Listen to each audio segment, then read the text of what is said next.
খুবই ভালোবাসেন এবং খুবই রিকোয়েস্ট করেন। গত বছরে তো আসতে পারিনি সম্ভবত।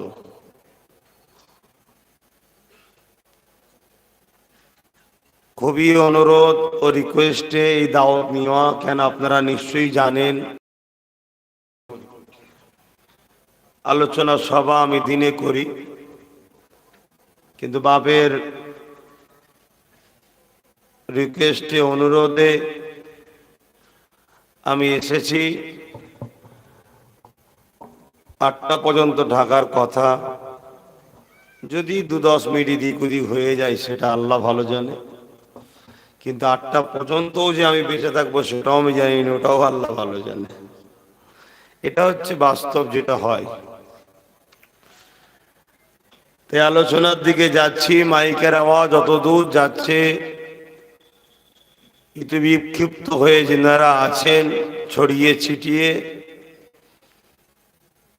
প্রতিটা কোরআন প্রেমিক, রসুল প্রেমিক, সুন্নাহ প্রেমিক, আউলিয়া প্রেমিক, হক ন্যায়ের পক্ষে যারা আছেন সকলকে মাহফিলে আসার জন্য আমি দাওয়াত আমভাবে দিচ্ছি। প্রতি বছরই 3রা ও 4টা চৈত্রে মাহফিল হয়, একদিনই হয়। বড় স্মৃতির দিন, কেননা এই দিনেতে ঊনবিংশ শতাব্দীর উলিল আমর পাওয়া যায়নি। তিনি হলেন নবী বংশের উজ্জ্বল নক্ষত্র সৈয়দনা হযরতে আবু বকর সিদ্দিক আল কুরাইশি ফুরফুরা বীর রহমাতুল্লাহ আলাইহি, যিনি এই দিনে আল্লাহর ডাকে সাড়া দিয়ে দুনিয়াবি জিন্দেগি কাটিয়ে চলে গিয়েছিলেন। পাশাপাশি এই দিনটাই প্রতি বছরেই তিনি মাহফিল করে থাকেন। তাই আমি গুনাহগার এখন এসেছি, সংক্ষেপ সময় কোরআন সুন্নাহর আলোকে দুটো কথা বলবো। আপনারা দোয়া করুন আল্লাহ আমাকে বলার যেন তৌফিক দান করেন, বলুন আমিন।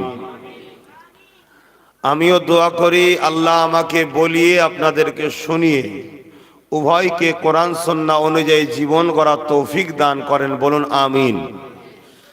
আর একটু খুশি হব যে সকল ভাইগুলো দাঁড়িয়ে আছেন যদি বসেন, কেননা এই বসাটা ইসলামেরই একটা হুকুম। আল্লাহ রসুল বলেছেন যেখানে কোরআনের মাহফিল হবে তোমরা বসবে, কেন কোরআনের মাহফিলে বসলে কোরআন তেলাওয়াতকারী যেমন পার অক্ষরে 10টা করে নেকি পায়, যারা শুনবে তারাও পার অক্ষরে 10টা করে নেকি পাবে, জোরে বলুন। পাশাপাশি কোরআনের মাহফিলে বসলে এই বসার দরুন আল্লাহ একটা পুরস্কার দেয়, কি? ছোট ছোট গুনাহগুলো আল্লাহ মাফ করে দেন, জোরে বলুন সুবহানাল্লাহ। কোরআনের মাহফিল, দিন ইসলামের মাহফিলে বসলে আর কি লাভ? অগণিত আল্লাহর রহমতের ফেরেশতারা তারা ভ্রমণ করে পৃথিবীর দুনিয়া জমিনে ঘুরে ঘুরে দেখে, যেখানে কোরআনের মাহফিল হয় আমরা যখন বসে যাই তারাও এসে আমাদের জন্য গুনাহ মাফের মাগফিরাতের জন্য, আল্লাহ গুনাহ মাফের জন্য আল্লাহর কাছে দোয়া চাইতে থাকে, জোরে বলুন সুবহানাল্লাহ। তো যাক, আল্লাহ আমাদের সকলকে আসা ও বসা, শোনা বলা, আমল করার তৌফিক দেন, বলুন আমিন। দরুদ শরীফ আল্লাহুম্মা সাল্লি আলা। আওয়াজটা সামান্য ভাষা।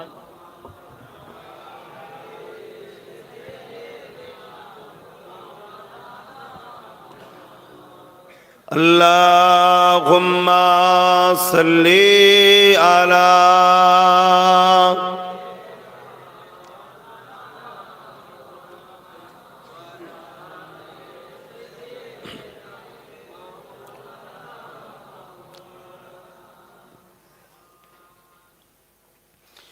أعوذ بالله من الشيطان الرجيم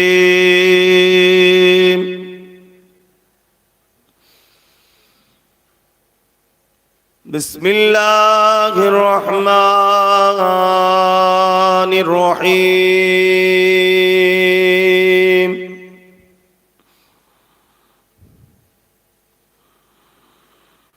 الحمد لله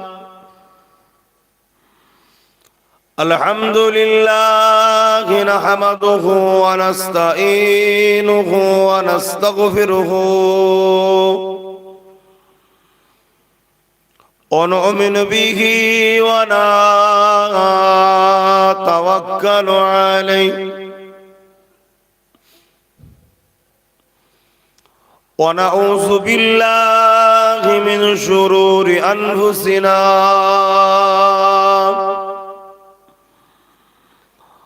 ومن سيئات أعمالنا من يهدي الله فلا مضل له ومن يضلله فلا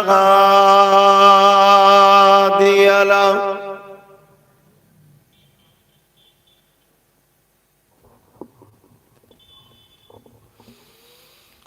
ونشهد أن لا إله إلا الله وحده لا شريك له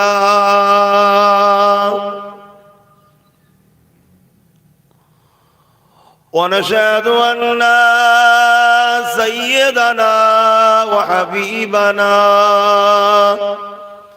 ومولانا محمدا عبده ورسوله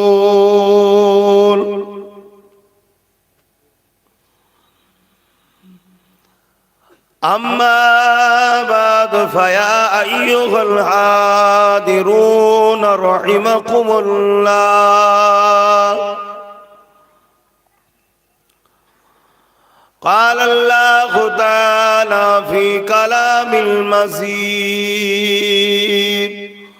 والفرقان الحميد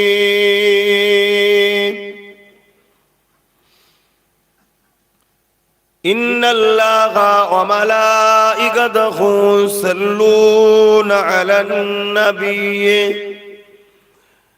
يا أيها الذين آمنوا صلوا عليه وسلموا تسليما اللهم صل على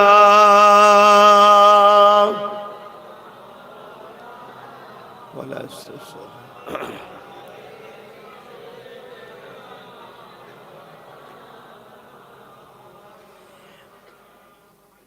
पैगंबरों का रोज़ा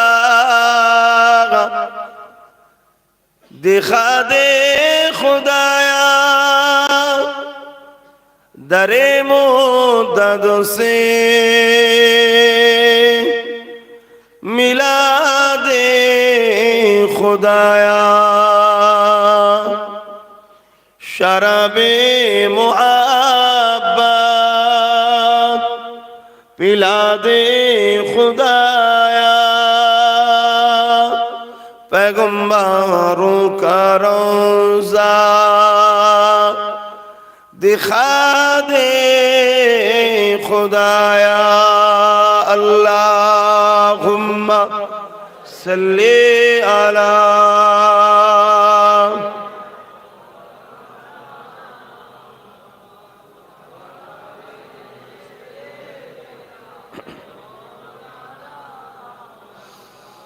मदगारे जिसी का रसूले खुदा हो उसे और हिम्मत का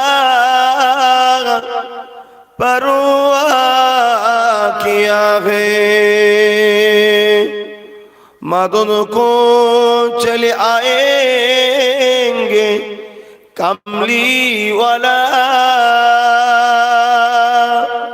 डूबते डूबते ही संभल जाएगा। अल्लाहुम्मा सल्ली अला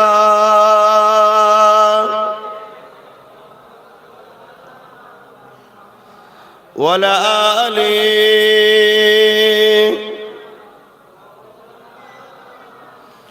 कलमे ला इलाहा इल्लल्लाह ला इलाहा इल्लल्लाह मुहम्मदुर रसूलुल्लाह हस्बी रब्बी जल्लल्लाह मा फी क़ल्बी खैरुल्लाह हस्बी रब्बी जल्लल्लाह मा फी क़ल्बी खैरुल्लाह नूर मुहम्मद सल्लल्लाह हक़ ला इलाहा इल्लल्लाह ला इलाहा इल्लल्लाह मुहम्मदुर रसूलुल्लाह अल्लाहुम्मा सल्ली अला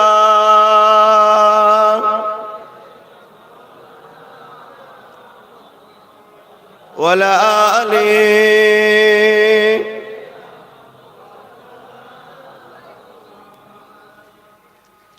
وقال الله تعالى في كلام المجيد والفرقان الحميد قل إن كنتم تحبون الله فاتبعوني يحببكم الله ويغفر لكم ذنوبكم والله غفور رحيم।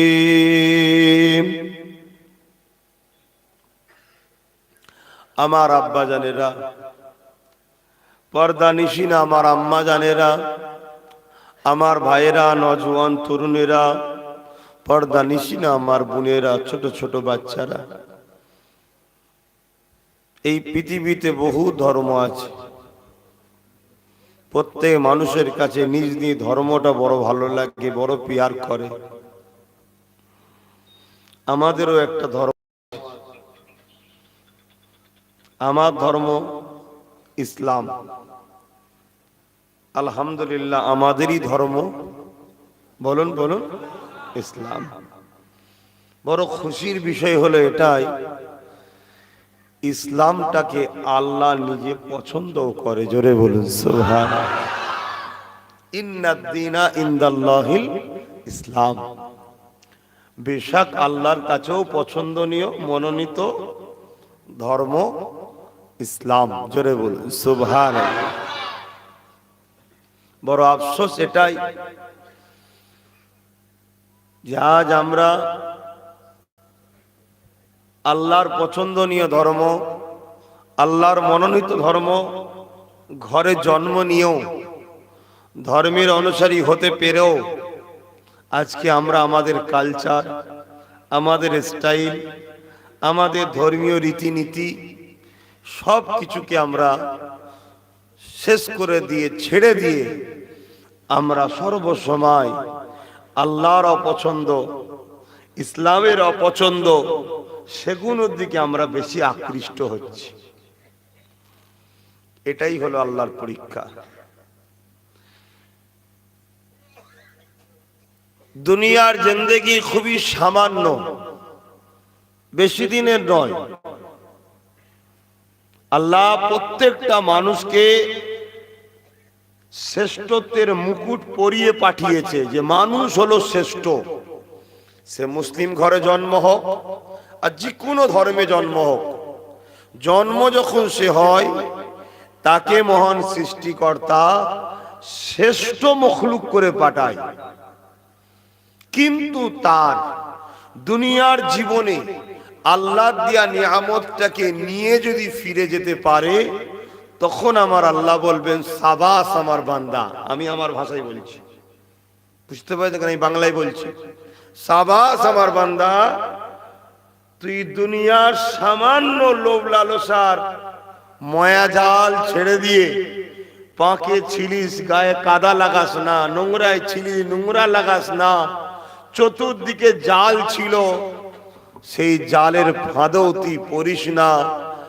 আমার খুশির জন্য নিজেকে অনেক কন্ট্রোল করে তুই চলেছিস, আয় তোর জন্য আমার চির শান্তির মেহমানখানা জান্নাত আছে, এখানে তুই থাক। জোরে বলুন সুবহানাল্লাহ। আর এই দুনিয়ার সামান্য রং চং দেখে যদি আমরা এরই ময়ায় জড়িয়ে যাই, এই দুনিয়ার লোভ লালসায় ফেসে যায়, তখন আমার আল্লাহ বলবেন, তুই যদি সামান্য ডুপ্লিকেটের জন্য যদি এত পাগল হয়ে আমায় ভুলে যেতে পারিস, আমার অরিজিনাল জান্নাত পেলে তুই আরো কিছু করতে পারিস। তুই জান্নাত যাবার উপযুক্ত নয়, তোর জন্য রয়েছে জাহান্নাম। এটা হলো জিন্দেগির টোটাল হিস্ট্রি। এই যে সামান্যটুকু জিন্দেগি মহান রব্বুল আলামিন আমাদেরকে দিয়েছে পরীক্ষার জন্য। কেউ থাকবে না, সব চলে যাবে। আর এটাও সত্য কথা যে আসার ডেট একটা আনুমানিক করা যায়, আসার ডেট আছে, যাবার কিন্তু কোনো ডেট নাই। কারো দাদু রয়ে গেছে, নাতি পুতা চলে গেছে, দাদি নানা নানি রয়ে গেছে, 1 মাসের বাচ্চা হয়েছিল, নাতি পুতা চলে গেছে। এই তো রিসেন্ট কত জায়গায় আমরা দেখছি জন জন ছেলে যুবতী বোনেরা সব মারা যাচ্ছে, জানাজা আপনাদের এলাকাতেও হয়। অতএব এই জিন্দেগির কোনো দাম নাই। হ্যাঁ, এই জিন্দেগিকে ওই শ্রেষ্ঠত্বের মুকুট যদি নিয়ে যেতে পারি, তাহলে অবশ্যই বলবে আমার দিয়া নিয়ামত যখন ফিরিয়ে আনিছিস, শ্রেষ্ঠত্বের মুকুট, তুই পারবি আমার জান্নাতের মর্যাদা রাখতে। যা, তোর জন্যই আমার জান্নাত অপেক্ষায় রয়েছে। জোরে বলুন সুবহানাল্লাহ। এর জন্য নিজেকে কন্ট্রোল রাখতে হবে। আমাদেরকে আল্লাহ রাব্বুল আলামিন যা কিছু দিয়েছে সবটাই ফ্রি, কিন্তু এর হিসাব একটা দিন নেবে। সুম্মা নুফিকা উখরা ফাইযা হুম কিয়ামুন ইয়ানজিরুন। পরকাল যেটাকে বলা হয় ময়দানে মাশর, সেদিন মানুষকে উঠাবে। হুগলি জেলায় আলু চাষ খুব হয়, নাগল দিলে দেখবেন জমিন থেকে কেমন আলু ওঠে। সেদিন ইসরাফিল আলাইহিস সালাম সিংগাই ফুঁ দেবে, সবাই এই মাটি থেকে উঠবে। সে কোন ধর্মের ওটা আলাদা কথা, সবার শেষ কিন্তু মাটির তলাতেই হবে। এই মাটি থেকে সবাই উঠবে। সেদিনে আল্লাহ পাক কিন্তু হিসাব নেবে, বান্দা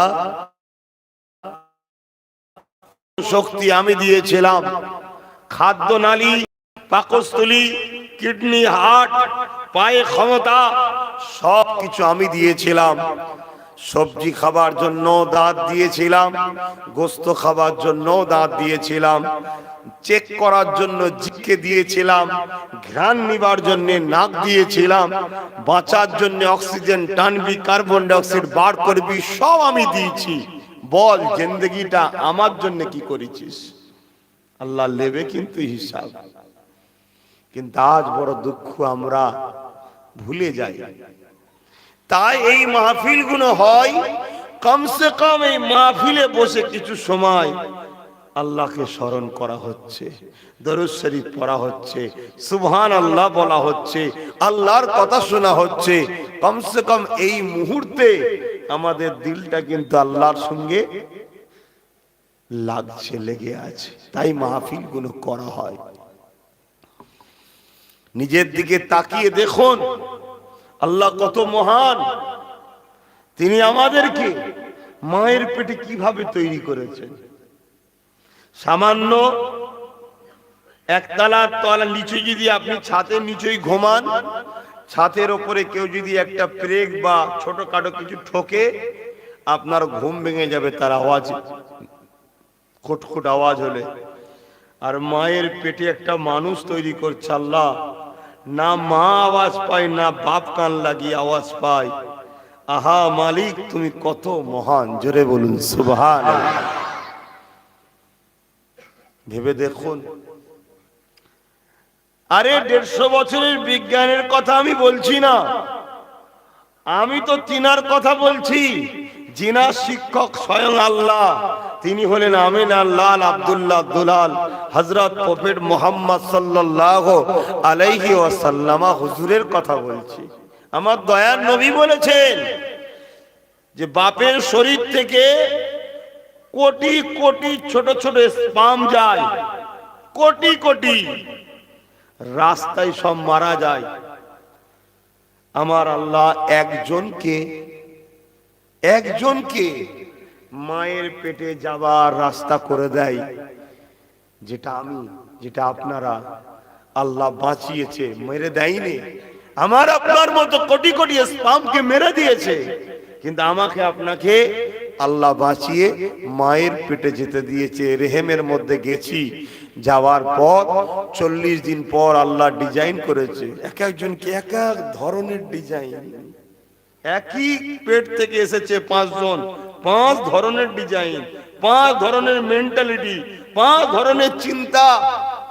মালিক এত কোটি কোটি তোমার দাস দাসী, কারো সঙ্গে কারো মিল নাই। ইনি হলেন আমাদের আল্লাহ। জোরে বলুন সুবহানাল্লাহ। তারপরে গোশত তৈরি হচ্ছে, হাড় তৈরি হচ্ছে, রগ হচ্ছে, সুন্দর করে সেটিং করে চামড়া দিয়ে তাকে পুরো প্যাকিং করে, আর 120 দিন পর ওই দেহর মধ্যে আল্লাহ রূহ দেয়, হুকুম ফুঁকে দেয় রূহ। অমনি পেটের মধ্যে বাচ্চা, আমি তুমি সবাই লড়ে উঠেছিলাম, এটা হলো রূহ। তারপরে সময় মতো একদিন দুনিয়ায় আসে, আসার পর একদিন দুদিন যাওয়ার পর দেখুন ছোট্ট একটা দাঁত বাহির হয়েছে। ওই দাঁত দেখে আমরা কত খুশি, বাড়ির লোকেরা, দাঁত বাহির হয়েছে। যেভাবে দাঁতটা বড় হয়, যদি ওইভাবে আজও গতিতে বাড়তে থাকতো, আমাদের সবার দাঁত কিন্তু মাটিতে গিতে যেত, এত গতিতে বাড়ে। কিন্তু আল্লাহ দেখুন ঠিক টাইমে, ঠিক যতটুকু প্রয়োজন আবার রুকে দিয়েছেন। জোরে বলুন সুবহানাল্লাহ। আবার দেখুন কি সুন্দর চুল গজাচ্ছে, এটাও চুল, দাড়ির চুল, এটাও চুল, মাথার চুল, এটাও দেখুন ভরুর চুল। এগুলোকে বাড়ে ছাড়তে হয়, এগুলো বাড়ে ছাড়তে হয়। এটা দেখুন যেমন কি তেমনই রয়ে গেছে। জোরে বলুন সুবহানাল্লাহ।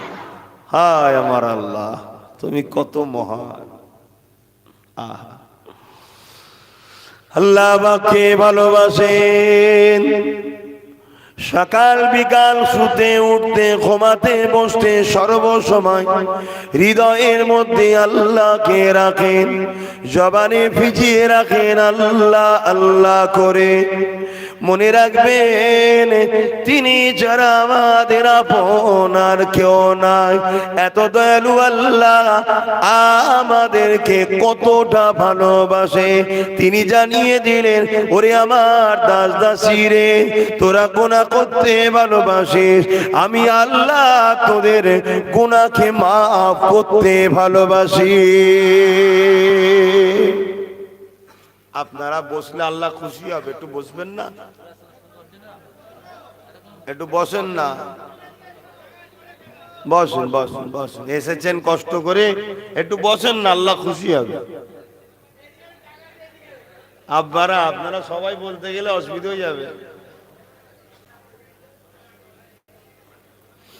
আল্লাহ নবী আরো বলেন, হাদিসে কুদসির মধ্যে রয়েছে, সাবাকাত রাহমাতি আলা গাযাবি, আল্লাহর রহমত ও গজবের প্রতিযোগিতাতে আমার আল্লাহ পাকের দয়া রহমত প্রতিবারে ফাস্ট হয়ে যায়। এই যে সুবহানাল্লাহ বলাই, আপনারা বিরক্ত হন না তো? কারণ একবার সুবহানাল্লাহ বললে আপনাদের কি ক্ষতি হবে? একটা জান্নাতে আপনার পক্ষ থেকে আল্লাহ একটা গাছ রোপণ করে দেব, ওর মালিক হলেন আপনি। জোরে বলুন সুবহানাল্লাহ। আর মালিক যেখানে আপনার গাছ আছে সেখানে মালিককে তো সেখানে যেতে হবে। সুবহানাল্লাহর গুরুত্ব এত। সুবহান আল্লাহ, তার মানে কি? আল্লাহ আপনি বড়ই পবিত্র, পাক পবিত্র। তার পবিত্রতার জন্য আমরা খুশি হলে চিৎকার দিয়ে বলি, খুশি আনন্দে বলি সুবহানাল্লাহ, আল্লাহ আপনি পবিত্র। এ নজওয়ানেরা, এ নবী পাকে প্রেমিকেরা, আল্লাহ পাক কত দয়াময়, আল্লাহ কত দয়ালু। দেখুন তিনি কারো মুখাপেক্ষী নয়। তিনি এমন করে সূরা ইখলাসের মধ্যে জানিয়ে দিলেন আল্লাহুস সামাদ, আমি কারো মুখাপেক্ষী নয়। লাম ইয়ালিদ ওয়া লাম ইউলাদ, আমি কারো থেকে নয়, আমার থেকে কেউ নয়। অর্থাৎ আমার কোনো বাবা মা নাই, আর আমার কোনো সন্তান স্ত্রী নাই। কিন্তু আমি আল্লাহ তথাপিও তোমাদেরকে এত ভালোবাসি, এত পেয়ার করে, কারণ আমি তোমাদের খালিক, আমি তোমাদের মালিক, আমি তোমাদের পালন কর্তা, আমি তোমাদের রিজিক দাতা।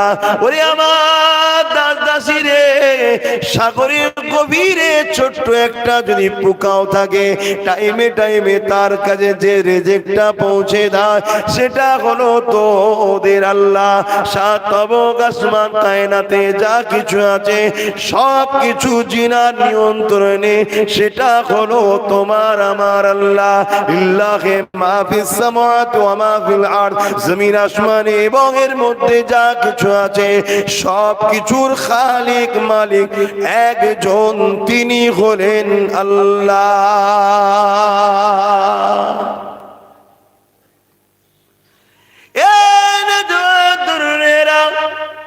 আল্লাহ নবী জানিয়ে দিলেন ওরে আমার উম্মত উম্মতিরা, যদি তোরে আল্লাহ পাকের হুকুমের বেখিলাফ করো ফেলে, নাফরমানি যদি হয়ে যায়, অন্যায় যদি হয়ে যায়, ভুল যদি হয়ে যায়, পাপ যদি হয়ে যায়, খাতা যদি হয়ে যায়, তওবা করতে কখনো দেরি করবি না।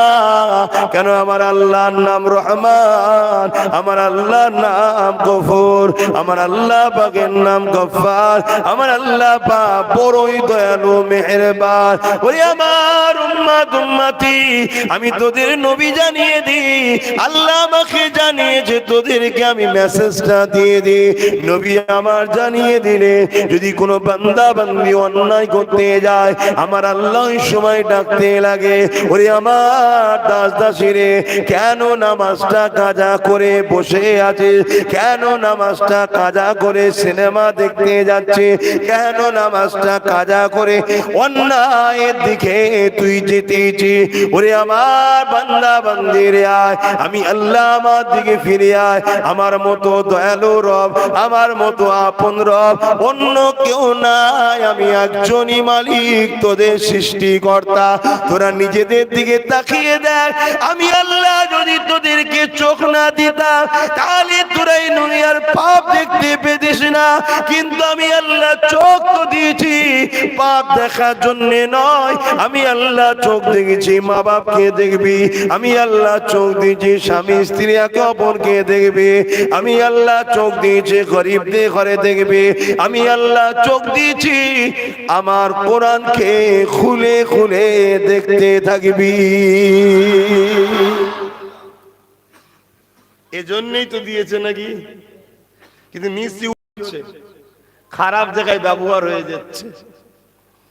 আপনি জানেন একটা একটা চোখের দাম কেউ দিতে পারবেন? একটা একটা চোখে 13,000 কোটি করে লেন্স আছে, 13,000 কোটি। মাথা খারাপ হয়ে যাবে। এটাই তো আল্লাহ, এটাই তো আল্লাহর পাওয়ার, এটাই তো সাইয়ুল কাদির, মালিক তো তিনি। ওয়ালাম ইয়াকুল্লাহু কুফুয়ান আহাদ, তার সমকক্ষ সার শূন্য কেউ নেই, তিনি এক অদ্বিতীয়। জোরে বলুন সুবহানাল্লাহ। এক একটা চোখে 13,000 কোটি করে লেন্স ক্যামেরা আছে। এক মুহূর্তে কোথা থেকে কোথায় চলে যাচ্ছে, আসমানে জমিনে, আসমানে জমিনে, এক মুহূর্তে। আর একটা একটা লেন্সের পিছনে একটা একটা করে আলাদা করে তার আছে, কারো সঙ্গে কারো জয়েন্ট নয়, এক বাজি ঠেকে সঙ্গে ফিউজ উড়ে যাবে। নষ্ট হয়ে যাবে। চিন্তা করে দেখুন তো ভাই, এই পৃথিবীতে যা কিছু আছে আল্লাহ শুধু বলেছে কুন হো যা, ফায়াকুন হয়ে গেছে। কিন্তু আমাকে আপনাকে আল্লাহ 10 মাস 10 দিন কম বেশি কুদরতি হাতে লাগিয়ে মায়ের পেটে তৈরি করেছে। জোরে বলুন সুবহানাল্লাহ। কত ভালোবাসে। আসেন আল্লাহকে খুশি করি। ভুল আব্বাসেরও আছে, আমি বলছি না যে আমি ফেরেশতা, এই মানুষ, আমার ভুল আছে। আপনাদের সবার থেকে বড় পাপী আমি মনে করি। কিন্তু আসেন আল্লাহর কাছে আমরা কাঁদি, তওবা করি, ক্ষমা চাই, লোক দেখিয়ে নয়। একা যখন হবেন, একা সবাই ঘুমোবে, আপনি টুক করে উঠে একটু একা হয়ে যান, হয়ে যে নামাজের মুসাল্লা বিছিয়ে সেজদায় পড়ে যে আপনার মালিকের কাছে কাঁদেন। আল্লাহ অনেক অন্যায় করেছে, অন্যায়ের বোঝা মাথা নিয়ে এখন আপনার কাছে মাথা নত করেছি। আল্লাহ আপনার দাস আমি আব্বাস, আপনার দাস আমি অমুক, আপনার দাসী আমি অমুক। আল্লাহ আপনার কাছে মাথা নত করে দিয়েছি। আল্লাহ আল্লাহ দুনিয়ার সবাই ঘুমিয়ে আছে, আমি এই গভীর রজনীতে কাউকে দেখিয়ে নয়, শুধু তুমি জানবে, তোমার কাছে মাথা নত করে দিয়েছি। আল্লাহ আল্লাহ আমি নামাজ কাজা করে ফেলেছি, গান শুনে ফেলেছি, যাত্রায় চলে গেছে, আল্লাহ সিনেমা দেখে ফেলেছি, জেনা ব্যভিচারী করে ফেলেছি, শরাব পান করে ফেলেছি, নানা রকম কৃতিকর্ম পাপের কথা বলে বলে বলে বলে বলে বলে আল্লাহ পাকের কাছে কাঁদেন, চোখে কোনা দিয়ে পানি ফেলে। আল্লাহকে ভয় করে চোখ দিয়ে যদি কেউ মাছি মাথাতে ক্ষুদ্র পানি বার করে দিতে পারে, সূরা রহমানে আল্লাহ জানিয়ে দিচ্ছেন ওয়ালিমান খাফা মাকাম রাব্বিহি জান্নাতান। আমি আল্লাহ আমার এই দাস দাসীকে একটা নয় দুটো জান্নাত দিয়ে দেব। আরো জোরে বলুন সুবহান।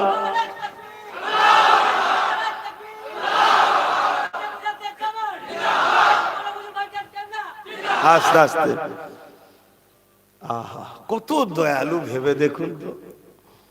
অথচ পৃথিবীর সবাই যদি জাহান্নামে চলে যায়, আল্লাহর ইজ্জত কমে যাবে নাকি? তার এত সুযোগ দিচ্ছে কেন? ভালোবাসে, বাস কথা শেষ, ভালোবাসি। কিন্তু একটা জায়গায় আবার আল্লাহ বলে দিয়েছে, আমার নিজাম আইন কানুন কিন্তু পাল্টাবার জিনিস নয়। আমার আইন কানুন পাল্টাবার জিনিস নয়। নিঃশ্বাস ফুরিয়ে যাওয়ার পরে আর কোনো রাস্তা নেই। তোমরা নিজের কথা খেয়াল করে একটু তওবা করো, পরিবর্তন হও, ফিরে আসো। এজন্য আল্লাহ বারবার আমাদেরকে বলছেন, নবী দ্বারা জানিয়েছেন, তওবাকারীকে আল্লাহ এত পছন্দ করে, যেমন মায়ের পেট থেকে আমরা যেমন বাইর হয়েছিলাম কোনো গুনাহ ছিল না, তওবাকারীকে আল্লাহ ওই রকম বেগুনাহ করে দেয়। জোরে বলুন সুবহানাল্লাহ। তওবা কি? কিচ্ছু নয়, শুধু দিলটা লাগিয়ে দিয়ে একদম খালেস ভাবে যে আমার মালিক দেখছে আমায়, শুনছে আমায়, নিজের কিন্তু কর্মের কথা লজ্জিত হয়ে শর্মিন্দা হয়ে তাকে বলা যে আমায় ক্ষমা করে দেন। এই তো, তুমি যে ভাষায় জানো সে ভাষাই বলো না, সব ভাষা আল্লাহ জানে। মালিকের মুখ দিয়ে উচ্চারণ করতে লাগবে না, মালিক সব জানে দিলের কথা। আল্লাহ জানে না? জানে না? তাহলে আল্লাহ নবী জানিয়ে দিন, ওরে আমার উম্মত উম্মতি রে, আমার আল্লাহ পাক এত দয়ালু, এত মেহেরবান।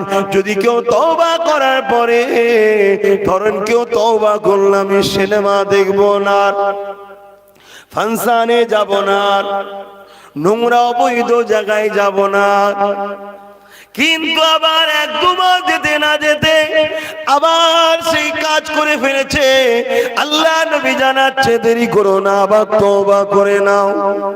আল্লাহ তো দয়ালু, ওকে তাড়িয়ে দেয় না, আবার ক্ষমা করে দেয়। আবার তওবা তওবা করেছেন, আবার কিছুদিন যাবার পরে দেখা যায় আবার সেই কাজ করে ফেলেছে। আল্লাহ নবী বলছে দেরি করো না, আবার তওবা করে নাও, কেন আমার আল্লাহ গফুর ও গফফার, তিনি বড় দয়ালু, আবার মাফ করে দেয়। এই যুবকেরা কতবার মাফ করবে? আল্লাহ নবী বলছেন তুমি তওবা করবে, আবার তওবা ভাঙবে, আবার তওবা করবে, আবার তওবা ভাঙবে, যতবার হোক না কেন আমার আল্লাহ পাক তোমাকে প্রতিবারই ক্ষমা করে দেয়। এই যুবকেরা, তরুণীরা, বাপেরা, ইতিহাসের মধ্যে পাওয়া যায় একটা মানুষ 70 বছর বয়স পেয়েছে, তখন তার বয়স 70 বছর হয়েছে। ঠিক এমনই সময় একদিন ভুল করে, ইচ্ছা করে নয়, আল্লাহ পাকের নাম হলো সামাদ, এই সামাদ নামটা ডেকেছে, কেননা সে সামদ বলে একটা উপাসনা করত, সেই জায়গায় সামদ না ডেকে সামাদ ডেকেছে। আমার আল্লাহ সঙ্গে সঙ্গে তার ডাকে সাড়া দিয়েছে। ফেরেশতারা জিজ্ঞাসা করতে লেগেছে, ও আমার আল্লাহ পাক, 70 বছর ধরে সে আপনাকে ডাকেনি, আপনার নাফরমানি করেছে, অন্যায় করেছে, ভুল করেছে, খাতা করেছে, আমার আল্লাহ আপনাকে তো ইচ্ছা করো ডাকে না, কেন আপনি সাড়া দিলে? আমার গফুর, আমার গফফার, আমার রহমান, আমার রহিম, আমার জব্বার, আমার সত্তার, আমার খালিক, আমার মালিক।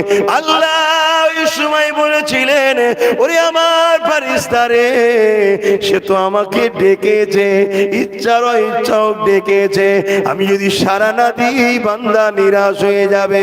আমি আমার দাসীদেরকে নিরাশ করতে চাই না, যে আমি আল্লাহ ওর 70 বছরের জীবনের গুনাহকে মাফ করে দিলাম। আরো জোরে বলুন সুবহান আল্লাহ। ভাবেন আমার আব্বা জানেরা, আম্মা জানেরা, বোনেরা, ভাইয়েরা, এরপরও যদি আমরা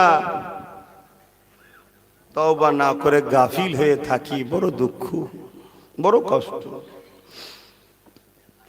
সুযোগ তো আল্লাহ দিয়েছে যে হয়ে গেছে। আয় দুনিয়ায় যত রাজা মহারাজা আছে সবাই আসামি খোঁজে পুলিশ দিয়ে, কেন?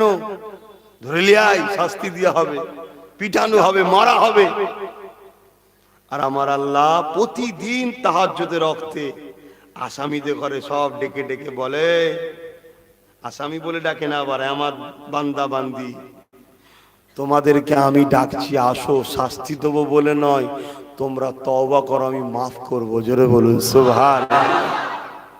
আর কি চান আল্লাহ থেকে? ফ্রিতে দুটো হাত দিয়ে দিল, দুটো পা দিয়ে দিল, জিন্দেগি দিল, কিডনি আবার দুটো দিয়েছে, একটা দেয়নি। একটা যদি ডাউন হয়ে যায় আর একটা দিয়ে কাজ চালাবে। গলায় এলাহান দিয়েছে, আওয়াজ দিয়েছে, মাকে ডাকছেন, বাপকে ডাকছেন। কখনো তো উচিত এই গলা দিয়ে আল্লাহর কোরআন পড়া, যদি পড়তে না পারেন দরুদ পড়া, জিকির করা, আল্লাহ আল্লাহ আল্লাহ করে ডাকা, বা আল্লাহর আরো যত নাম আছে সে নামগুলোকে ডাকা, কেন জবান তো তিনি দিয়েছে। আর না হয় আমারই আপনজনরা বলতে হাবাকে নিয়ে পড়েছি, মুখে কথাও বলতে পারে না, কত খারাপ লাগতো বলেন তো। আল্লাহ তা করেনি, ভাষা দিয়েছে, কথা বলতে পারছেন।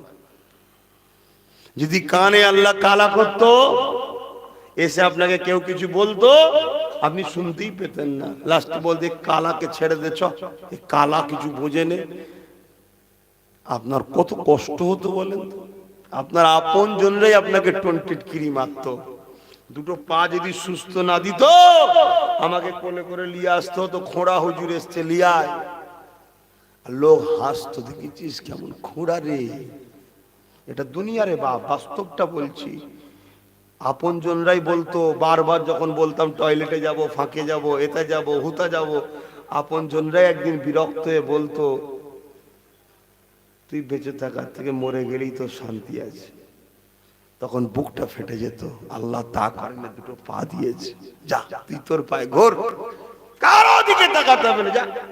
কিন্তু আমরা এই পায়ে গানে যাই, যাত্রা যাই, মেলায় যাই, পার্টি অফিসে যাই, ক্লাবে যাই, সব জায়গায় যাই, শুধু মসজিদে আসি না। কেন আল্লাহ দিয়েছে তো, ওই জন্যই আসি না। যদি আল্লাহ না দিত তাহলে মনে আসতেন নাকি? নাউজুবিল্লাহ, নাউজুবিল্লাহ। হালকা বয়সী দিক ওদিক হয়ে যায়, এখানেও তো আসা দরকার মসজিদে। যারা আছে আলহামদুলিল্লাহ, যারা আছে আলহামদুলিল্লাহ, কিন্তু এটা সবার জন্য দরকার, ভাবা দরকার। আমি আপনাদের জ্ঞান দিচ্ছি না, ভাবাচ্ছি, ভাবাচ্ছি, একটু ভাবেন। কত ভালোবাসে। যখন আমরা কোনো পাপ করতে যাই, ওই সময় আল্লাহ পাক ডাকতে লাগে, আয় ফিরে আয়, যাস না, ওদিকে তোকে বরবাদি রয়েছে, ওদিকে তোর ধ্বংস রয়েছে, তুই এমন করে ওদিকে যাস না। খেলার মধ্যে, গানের মধ্যে, যাত্রার মধ্যে, ফাংশনের মধ্যে, ওরে আমার দাসী রে, দুনিয়ায় কিছু লোক রয়েছে যারা ইবলিসকে অনুসরণ করে নিয়েছে। ইবলিস তোদেরকে আমার থেকে দূরে সরাতে চায়, আমার জাহান্নামের দিকে নিয়ে যেতে চায়। ওই দিকে তোরা যাস না রে, বেকার সময়টাকে ওদিকে নষ্ট করিস না রে। আয় এদিকে ফিরে আয়, রহমানের দিকে আয়, গফুরের দিকে আয়, আমি তোদের আল্লাহ আমার দিকে আয়। কিন্তু আমরা যখন আল্লাহটাকে সাড়া না দিয়ে গানে ধরন চলে গেলেন, যাত্রায় চলে গেলাম, আমার আল্লাহ পাক তথাপিও তখনও বলে, বান্দা আমার কথা শুনলি না, চলে গেলি রে বান্দা, যে জায়গায় গেলে আমি বড় পছন্দ করি সেখানে গেলি, অথচ আমার দিয়া পায়ে হেঁটে। এরপরে ফারিস্তারা বলে, ও রব্বি আল্লাহ পাক, ও তো চলে গেছে, গুনাহ কি লিখবো?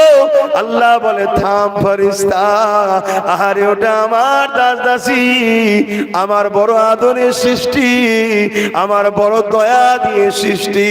ওই সৃষ্টি করে ফেলেছে, যদি তওবা করে নাই সন্ধ্যা পর্যন্ত অপেক্ষা কর, আর রাত্রিরে করলে সকাল পর্যন্ত অপেক্ষা কর, আমি আল্লাহ মাফ করে দেবো। ফেরেশতারে তোদেরকে আর লিখতে হবে না। এ যুবকেরা, তরুণেরা, তাই নবী আমার জানিয়ে দিলে, যদি অন্যায় হয়ে যায় দেরি করো না, তওবা করে নাও, কেন আল্লাহ তওবাকারীকে বড় পছন্দ করে। যদি চোখ দিয়ে পানি না বেরোতেও চায়, কান্নার মতো মুখটা করে নাও, আল্লাহ পাক কান্নাওয়ালাদের সঙ্গে শামিল করে দিয়ে তোমার আমার দোয়াকে, তওবাকে কবুল করে নিয়ে থাকে।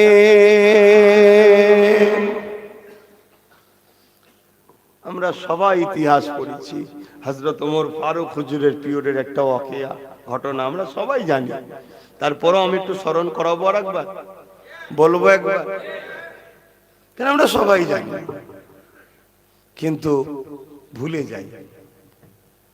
হযরত ওমর ফারুক আইন করেছে, মদ চলবে না, রাষ্ট্রে বন্ধ। আর এখন তো মদ ইচ্ছা করে দেয়া হচ্ছে, খা, খেয়ে মাতাল হসা। কত বাপগুলো ধরে রাখবে ছেলেগুলোকে, পাড়ায় পাড়ায়, গ্রামে গঞ্জে সব মদ মদ মদ নিয়ে সব পেরেশান। কথা বুঝে আসছে? অথচ এই মদ একদিকে যেমন ইসলামে হারাম, অপরদিকে দুনিয়াবি দিক দিয়ে মদ লিভার এর ক্ষতি করে। মদ মানুষত্বকে নষ্ট করে দেয়। এই কিছুদিন আগে আমার পশ্চিম বাংলার হাওড়া জেলার কি বলে শ্যামপুর থানাতে এই সবে হালকা হালকা অন্ধকার হয়েছে। এক বোন মাধ্যমিকে পড়ে, সে প্রাইভেট পড়ে আসছিল, আর দুজন তিনজন রাস্তার ধারে শরাব পান করছিল। মেয়েটাকে একা দেখে বোনটার উপরে ঝাঁপিয়ে পড়েছে। কেন? ওই মদ ওকে পশু বানিয়ে দিয়েছে, ওর মনুষ্যত্বকে হারিয়ে ফেলেছে। যেটা তো আমার বেটির মতো, কি আমার বোনের মতো, আমারও তো ঘরে একটা মেয়ে বা বোন আছে, তাকে যদি দুজন মিলে হামলা করে, এই যে চিন্তা, এই চিন্তাটাকে থেকে মানুষকে দূরে রাখে যখন সে শরাব পান করে। এজন্যই তো ইসলামের শরাব হারাম। কেন হারাম করা হয়েছে? মানুষকে মানুষের জায়গা থেকে দূরে সরিয়ে দেয়। তা লাস্টে ওর বাবা শুনতে পেয়েছে, চিৎকার চেঁচামেচি পাশে ছিল, হয়তো আপনারাও অনেকে জানেন। তারপরে ছুটে আসার পরে মেয়েটা তো কোনো রকম জানে বেঁচে গেল, কিন্তু বাপটাকে এত মার মারলো, মেরে ফেললো। কদিন পরে হসপিটালে গিয়ে মারা গেল। আল্লাহর হুকুম, একটা হেল্লা বাহানা। কিন্তু ওটা আমি বলছি না, আমি বলতে চাইছি যেটা, যদি শরাব না থাকতো আজকে ছেলেগুলো পান করতো না, পশুও হতো না, একটা বাপ চলে যেত না, একটা বোনের উপরে ইজ্জতে হামলাও হতো না। আর আজকের দিনে 100-র মধ্যে 80টা সন্ত্রাসী ক্রাইম নোংরা কাজ হয় মদের কারণে। আর চিন্তার কোনো কারণ নেই, আমার বাংলা এখন মদে নম্বর 1-এ যাচ্ছে। কি খুব ভালো দিকে যাচ্ছে মদে বাংলায়। এটা আমাদের জন্য খুবই দুঃখ ও ধ্বংসের একটা সিগন্যাল দিচ্ছে, যেটা অচিরেই বাড়ি বাড়ি দেখা যাবে। ছেলেদের হাতে বাপ মার্ডার হয়ে যাচ্ছে, ছেলেদের হাতে মা খুন হয়ে যাচ্ছে। কেন? এই নেশা হালে আসবে, আর দেখা যাবে হয়তো একটু পারিবারিক জীবনে হয়তো শাশুড়ির সাথে বৌমারের একটু কথা কাটাকাটি হচ্ছে, বাড়িতে কোনো চলতে গেলে হয়, ও তো নেশা হালে আছে, ওর কোনো হুঁশই থাকবে না। দেখা যাবে একটা কিছু পাশে পাবে, নিয়ে বুড়ি মায়ের মাথায় বা বুড়ো বাপের মাথায় মারবে, ব্যাস অমনি শেষ, ডেট। এজন্য ইসলাম এগুলোকে হারাম করেছে। যেমন ধর্মও হারাম, আমার দেশও কিন্তু শরাবকে নিষেধ করেছে। কিন্তু দেশের আইন কজন মানে? যাদের হাতে দেশের পাওয়ার দেওয়া হয়েছে, সমাজের পাওয়ার দেওয়া হয়েছে, তারাই দেখো সবচেয়ে বড় দেশের আইন কানুনকে গলায় পাদে লগড়াচ্ছে। আমার মতো হুজুর বললে আর কজন শুনবে? আর যদিও আমার কমকে একটু বলি, বাবা তোরা বোঝ, কেন দেশকে ভালোবাসাও নবীর একটা সুন্নত। আমার কমই তো আবার এখন মাফ করবেন, তারাও আবার পিছনে লেগে যাবে যে ও সব কথা বলার কি দরকার।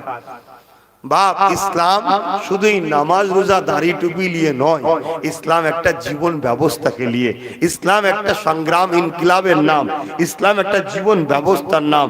আপনার অর্থনীতি, সমাজনীতি, রাজনীতি, পরিবার নীতি, এডুকেশন নীতি, সংসার নীতি, মানববন্ধন নীতি, রাষ্ট্রনীতি, সব নীতি ইসলাম শিখিয়েছে। জোরে বলুন সুবহানাল্লাহ। যেমন একটা স্কুলে গেলে শুধু একটা সিলেবাস পড়ায় নাকি? ইংলিশ আছে, অঙ্ক আছে, ভূগোল আছে, জীবন বিজ্ঞান আছে, আরো অনেক কিছু আছে। ঠিক তেমন ইসলামে একটা নামাজ একটা সিলেবাস, রোজা একটা সিলেবাস, হজ একটা সিলেবাস, যাকাত একটা সিলেবাস। ঠিক তেমন রাজনীতিও কিন্তু ইসলামে একটা সিলেবাস। রাষ্ট্রকে প্রেম করা, রাষ্ট্রবাসী নিরাপদে রাখা, রাষ্ট্রের সার্বভৌমত্বকে নিরাপদে রাখা, এবং লিডার যে হবে সে জনগণের সেবক হবে, যে সচ্চরিত্রবান লিডার হবে আল্লাহ তাকে আরশ আজিমের ছায়া দান করবে। জোরে বলুন সুবহানাল্লাহ। এটা ইসলামে আছে না নাই? অতএব এগুলো একটা অধ্যায়, কিন্তু সেই অধ্যায় যখনই আমরা আমাদের ছেলেদের ঘরে শিখাতে যাব যে বাবা চুরি করা যেমন মহাপাপ, চোরকে সাপোর্ট করাটাও পাপ। সুদ খাওয়া যেমন হারাম, যারা সুদকে বিস্তার করে তাদেরকে সাপোর্ট করাও তেমন হারাম। দেশের বিরোধী করা যেমন হারাম কাজ, অন্যায় কাজ, দেশকে যারা বিক্রি করছে তাদেরকেও সাপোর্ট করা হারাম, অন্যায় কাজ। ঠিক তেমনি গরিব মানুষের রক্ত যে চষে, গরিবকে যে বঞ্চিত করে, গরিবকে যে জুলুম করে, এটা করা যেমন হারাম, তাদেরকে যারা সাপোর্ট করে ওটাও হারাম। বাপ, এটা তো আমাদেরকে বোঝানো দরকার।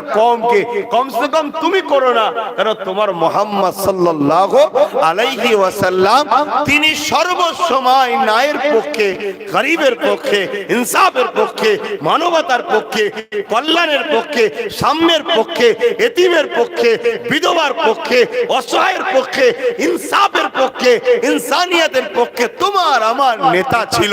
আর আজকে আমার নবীর 95% লোক চুরির পক্ষে, অন্যায়ের পক্ষে, গুন্ডার পক্ষে, মাতালের পক্ষে, রেপিস্টদের পক্ষে, জালিমের পক্ষে, লুটেরাদের পক্ষে। যখনই বলবো তখন বলবে হুজুর খবর আছে, লাও। কি করবি বাবা? মেরে দিবি।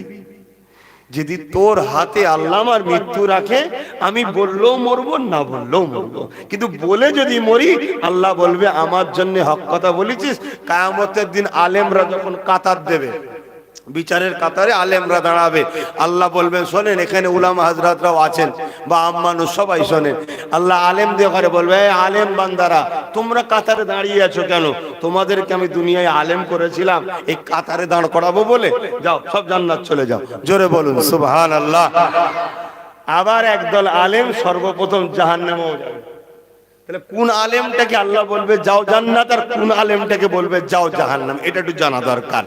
যে আলেমটা মান আহাব্বা লিল্লাহ ওয়া আবগাদা লিল্লাহ ওয়া আতা লিল্লাহ ওয়া মানহা লিল্লাহ ফাকাদ ইসতাকমালাল ঈমান, ভালোবাসবে আল্লাহর জন্য, দুশমনি করবে আল্লাহর জন্য, আত্মীয়তা করবে আল্লাহর জন্য, বিচ্ছেদ হবে আল্লাহর জন্য, যার লক্ষ্য থাকবে আল্লাহ, যে কথা বলবে আল্লাহর জন্য, চলবে আল্লাহর জন্য, মানুষের কাছে যাবে আল্লাহর জন্য, উদ্দেশ্য শুধু আল্লাহ থাকবে, সেই আলেমটাকে আল্লাহ বলবে সমাজে তুই হক কথা বলার জন্য তোকে লোক কত গালিগালাজ করেছে, তুই আমার দাস দাসীগুলোকে বাঁচাবার জন্য অনেক কথা বলেছিলি, সমাজে তোকে দালাল পর্যন্ত লোক বলেছে, তোকে গালিগালাজও দিয়েছে, তুই কোনো দিকে কান দিস না, আমার খুশির জন্য মানুষের কাছে যেমন নামাজের কথাও বলেছিলিস, রোজার কথাও বলেছিলিস, হজের কথাও বলেছিলিস, যাকাতের কথাও বলেছিলিস, মা বাপের সম্মানের কথাও বলেছিলিস, বৃদ্ধা আশ্রমগুলোকে ভেঙে চুরমার করে দেওয়া দরকার, কারণ এই বৃদ্ধা আশ্রমেতেই বুড়ো বাপ মাকে রাখা হচ্ছে, এগুলোকে ব্যান করে দেওয়া দরকার, এটাও মা বাপের পক্ষে দাঁড়িয়ে বলেছিলিস। পণকে বন্ধ করা দরকার, যারা পণ নেবে ওই পণ যে ছেলে নেবে তার ছেলের বাপ মার কম করে 12 বছর জেল হওয়া দরকার, তুই পণের বিরুদ্ধে বলেছিলিস, যাতে গরিবের মেয়েগুলো জেনাবা ভিতরে না করে সকাল সকাল বিয়ে হয়ে যায়, পয়সার অভাবে বিয়ে হচ্ছে না, তারপরেও তোর পিছনে অনেক লোক লেগেছিল, তুই তাও বলে গেছিস যা আমি আল্লাহ আজকে দয়া করে তোকে জান্নাত দিলাম। এই আশা নিয়ে যারা কথা বলবে, ভয় করবে না আল্লাহ ছাড়া অন্য কাউকে, তারাই তো আলেমে হাক্কানি। জোরে বলুন সুবহানাল্লাহ। ও কি আলেমে হাক্কানি গাছ থেকে পড়বে এমন জিনিস নাকি? কথা বুঝতে পারছেন না? কোথায় চলে গেল সমাজ? আমার নবীর জীবনটাই ছিল দুটো দিক, আমার নবীর দুটো দিকের জীবন ছিল, নাইকে প্রতিষ্ঠিত করা, অন্যায়কে মিটিয়ে দেওয়া, এটাই ছিল নবীর সংগ্রাম। ইতিহাস খুলুন, দাসত্বের শিকলকে ভেঙে দিয়ে মানুষকে আজাদ করেছিল। আবু জেহেল, উতবা, সাইবা, আবু লাহাব তৎকালীন সব নেতা ছিল, তাদের হাতে ক্ষমতা ছিল, তারা মানুষকে লুটতো, গলায় বেড়ি পরিয়ে টেনে নিয়ে যেত, যাকে তাকে যখন খুশি মার্ডার করতো, পিটতো, জুলুম করতো, কিছুই ছিল না। নারী হলে বাপেরাই জেন্ত পুঁতে দিত, কারো ঘরে যে সুন্দরী নারী হয়েও যেত তাকে তুলে নিয়ে রেপ করতো, বিচার টিচার কিচ্ছু ছিল না। আল্লাহ নবী এসে কি করলেন? এই অন্যায়কে বন্ধ করে নারীটাকে জিন্দা করেছিলেন। জোরে বলুন সুবহানাল্লাহ। আর আজকে সেই নবীর উম্মত 100-র মধ্যে 95% আজকে আমরা অন্যায়ের পক্ষে সাপোর্ট, অন্যায়কে ক্ষমতাশালী করছি। আহা, যে আল্লাহ আমাদেরকে নিঃশ্বাস এখনো দিয়েছে। কিছুদিন আগে একটা মহামারী হয়েছিল, ওই মহামারীতে অনেকে অক্সিজেনের সিলিন্ডার কিনেও বাঁচেনি, আর আমাদেরকে আল্লাহ অক্সিজেনের কোনো প্রয়োজন তখনও দেখায়নি, এখনো দেখায়নি। যখন খুশি নিঃশ্বাস নিচ্ছি, কার্বন ডাইঅক্সাইড ছাড়ছি, অথচ সেই আল্লাহ যিনি আমাদেরকে এত সুন্দর জিন্দগি দিয়েছে, আমরা আল্লাহ দিয়া জিন্দগি নিয়ে আল্লাহর বিরুদ্ধে আমরা লেগে গেলাম। স্মৃতি বলেন কেমন করে লেগে গেলাম? আজকে খেয়াল করে দেখো, এই সমাজে একদল জালিম আছে যারা কিনা মসজিদ গুলোকে ভেঙে দিচ্ছে। এই সমাজে একদল জালিম বেরিয়েছে যারা কিনা আযানের বিরুদ্ধে কেস করতে লেগেছে। এই সমাজে একদল জালিম আছে যারা মাদ্রাসায় নাকি আতঙ্কবাদী সন্ত্রাস তৈরি হয় বলে মাদ্রাসা গুলোকে বুলডোজার দিয়ে ভেঙে দিচ্ছে। এই সমাজে একদল জালিম রয়েছে যারা কিনা মাদ্রাসাকে বুলডোজার দিয়ে তারা ভাঙে না, তারা আবার অন্য কৌশল করছে। কি কৌশল? মাদ্রাসায় শিক্ষক নিয়োগটা বন্ধ করে দিয়েছে। শিক্ষক না থাকলে ছাত্র দেবে না, ছাত্র না দিলে মাদ্রাসা চলবে না, যখন চলবে না সে মাদ্রাসাটা নীরবে ধ্বংস হয়ে যাবে। আমরা তাকিয়ে দেখো, যারা আল্লাহর মসজিদকে ভাঙে তাদেরও পিছনে ঘুরে বেড়ায়, যারা আযানের বিরুদ্ধে কেস করে তাদেরও ঝান্ডা ধরে ঘুরে বেড়ায়, যারা মাদ্রাসাকে বুলডোজার দিয়ে ভাঙে তাদেরও ঝান্ডা ধরে ঘুরে বেড়ায়, যারা মাদ্রাসায় শিক্ষক নিয়োগ বন্ধ করে দেয় তাদেরও ঝান্ডা ধরে ঘুরে বেড়ায়, যারা আমার আল্লাহর নামকে পায়ের তলায় রেখে দিয়ে অপমান করে তাদেরও জয়গান গেয়ে বেড়ায়। অথচ গলা লম্বা করে আমরা বলি আমরা তো আল্লাহর বান্দা, আখিরি নবীর উম্মত। মনে রাখবে, দুনিয়ায় চিটিংবাজি করা যেতে পারে, দাড়ি দেখিয়ে ধোঁকা দেওয়া যেতে পারে, পারে, টুপি দেখিয়ে ধোকা দিয়ে যেতে পারে, মুসলমান নাম দেখিয়ে ধোকা দিয়ে যেতে পারে, দুনিয়াকে অনেক বোকা বানানো যেতে পারে। মনে রাখবেন আপনার দুই কাঁধে ফারিস্তা রাখা আছে, সব কিছু লিপিবদ্ধ করতে লেগেছে। একটা দিন রয়েছে সুম্মা নুফিকা উখরা ফাইজা হুম কিয়ামুন ইয়ানজিরুন। ওই দিন যখন তোলা হবে সেই দিন আপনি বুঝতে পারবেন যে আমি কি করেছিলাম দুনিয়া জমিনে। কেননা ওই দিনেতে জমিনটা তামার মতো যেমন পুড়ে পুড়ে লাল হয়ে যায়, এই জমিনটা সেদিন লাল হয়ে যাবে। কেননা সূর্যের তাপ এত কঠিন হবে, এই জমিনটা লাল হয়ে যাবে, মানুষ জমিনে দাঁড়াতে পারবে না। ওই দিনে কোনো ছায়া থাকবে না, একমাত্র আল্লাহর আজিমের ছায়া থাকবে। ওই আল্লাহর আজিমের ছায়া বাপ গায়ের যদি দখল করা যায়নি রে বাপ। ওই ছায়া 7 শ্রেণীর মানুষ পাবে, তার মধ্যে 1 শ্রেণীর মানুষ হলো যারা কিনা কোরআনের ওই আয়াত অনুযায়ী চলে। কি আয়াত? কুনতুম খায়রা উম্মাতিন উখরিজাত লিন-নাস তা'মুরুনা বিল মারুফ ওয়া তানহাউনা আনিল মুনকার। ন্যায়ের পক্ষে থাকে, ন্যায় কাজ করে, ন্যায়কে সাপোর্ট করে, অন্যায় করে না, অন্যায়ের বিরোধী করে, অন্যায়কে মিটিয়ে দেয়। তারা ওই দিন আরশে আজিমের ছায়া পেয়ে যাবে।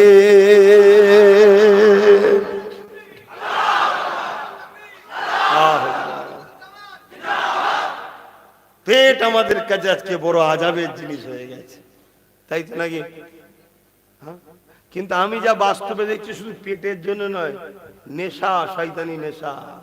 না একটা পেটে কতটুকু আর যায় রে বাবা, সোনার ইট খাই নাকি? কতটুকু যায়? মানুষ নেশায় পড়ে গেছে, হারাম খাবো, হারাম ইনকাম করবো, লুটবো, কাঁড়বো, ছিনাবো। মেন কথা কি জানে, যুগে যুগেই একদল লোকের মধ্যে চিন্তা ভাবনা ঢুকেছে যে আমরা মানুষের প্রভু হব। এরা যুগে যুগেই আছে। যেমন ফেরাউন ছিল, নমরুদ ছিল, তখন বড় বড় শয়তান, এখনো শয়তান আছে, এলাকা ছোট হয়ে গেছে। কারণ শয়তানে শয়তানে নাই ঝগড়া হবে আবার। তো শয়তানরা তো এলাকা ভাগ করলে যে তুই এলাকালে, তুই এলাকালে, তুই এলাকালে, তুই এলাকালে, এলাকাটা একটু ছোট ছোট হয়ে গেছে। কিন্তু সেই চিন্তাধারা কিন্তু এখনো আছে, কি মানুষের প্রভু হব, আমি যা বলবো তাই। ভুল ঠিক আবার কিরা, আমি যা বলবো কথা বলি। এই মেন্টালিটি এক ধরনের মানুষের মধ্যে আছে, যারা মানব রূপী পশু ছাড়া আর কিছু নয়। যারা দেখতে পুরো মানুষের মধ্যে কিন্তু তারা অ্যাকচুয়ালি পশু।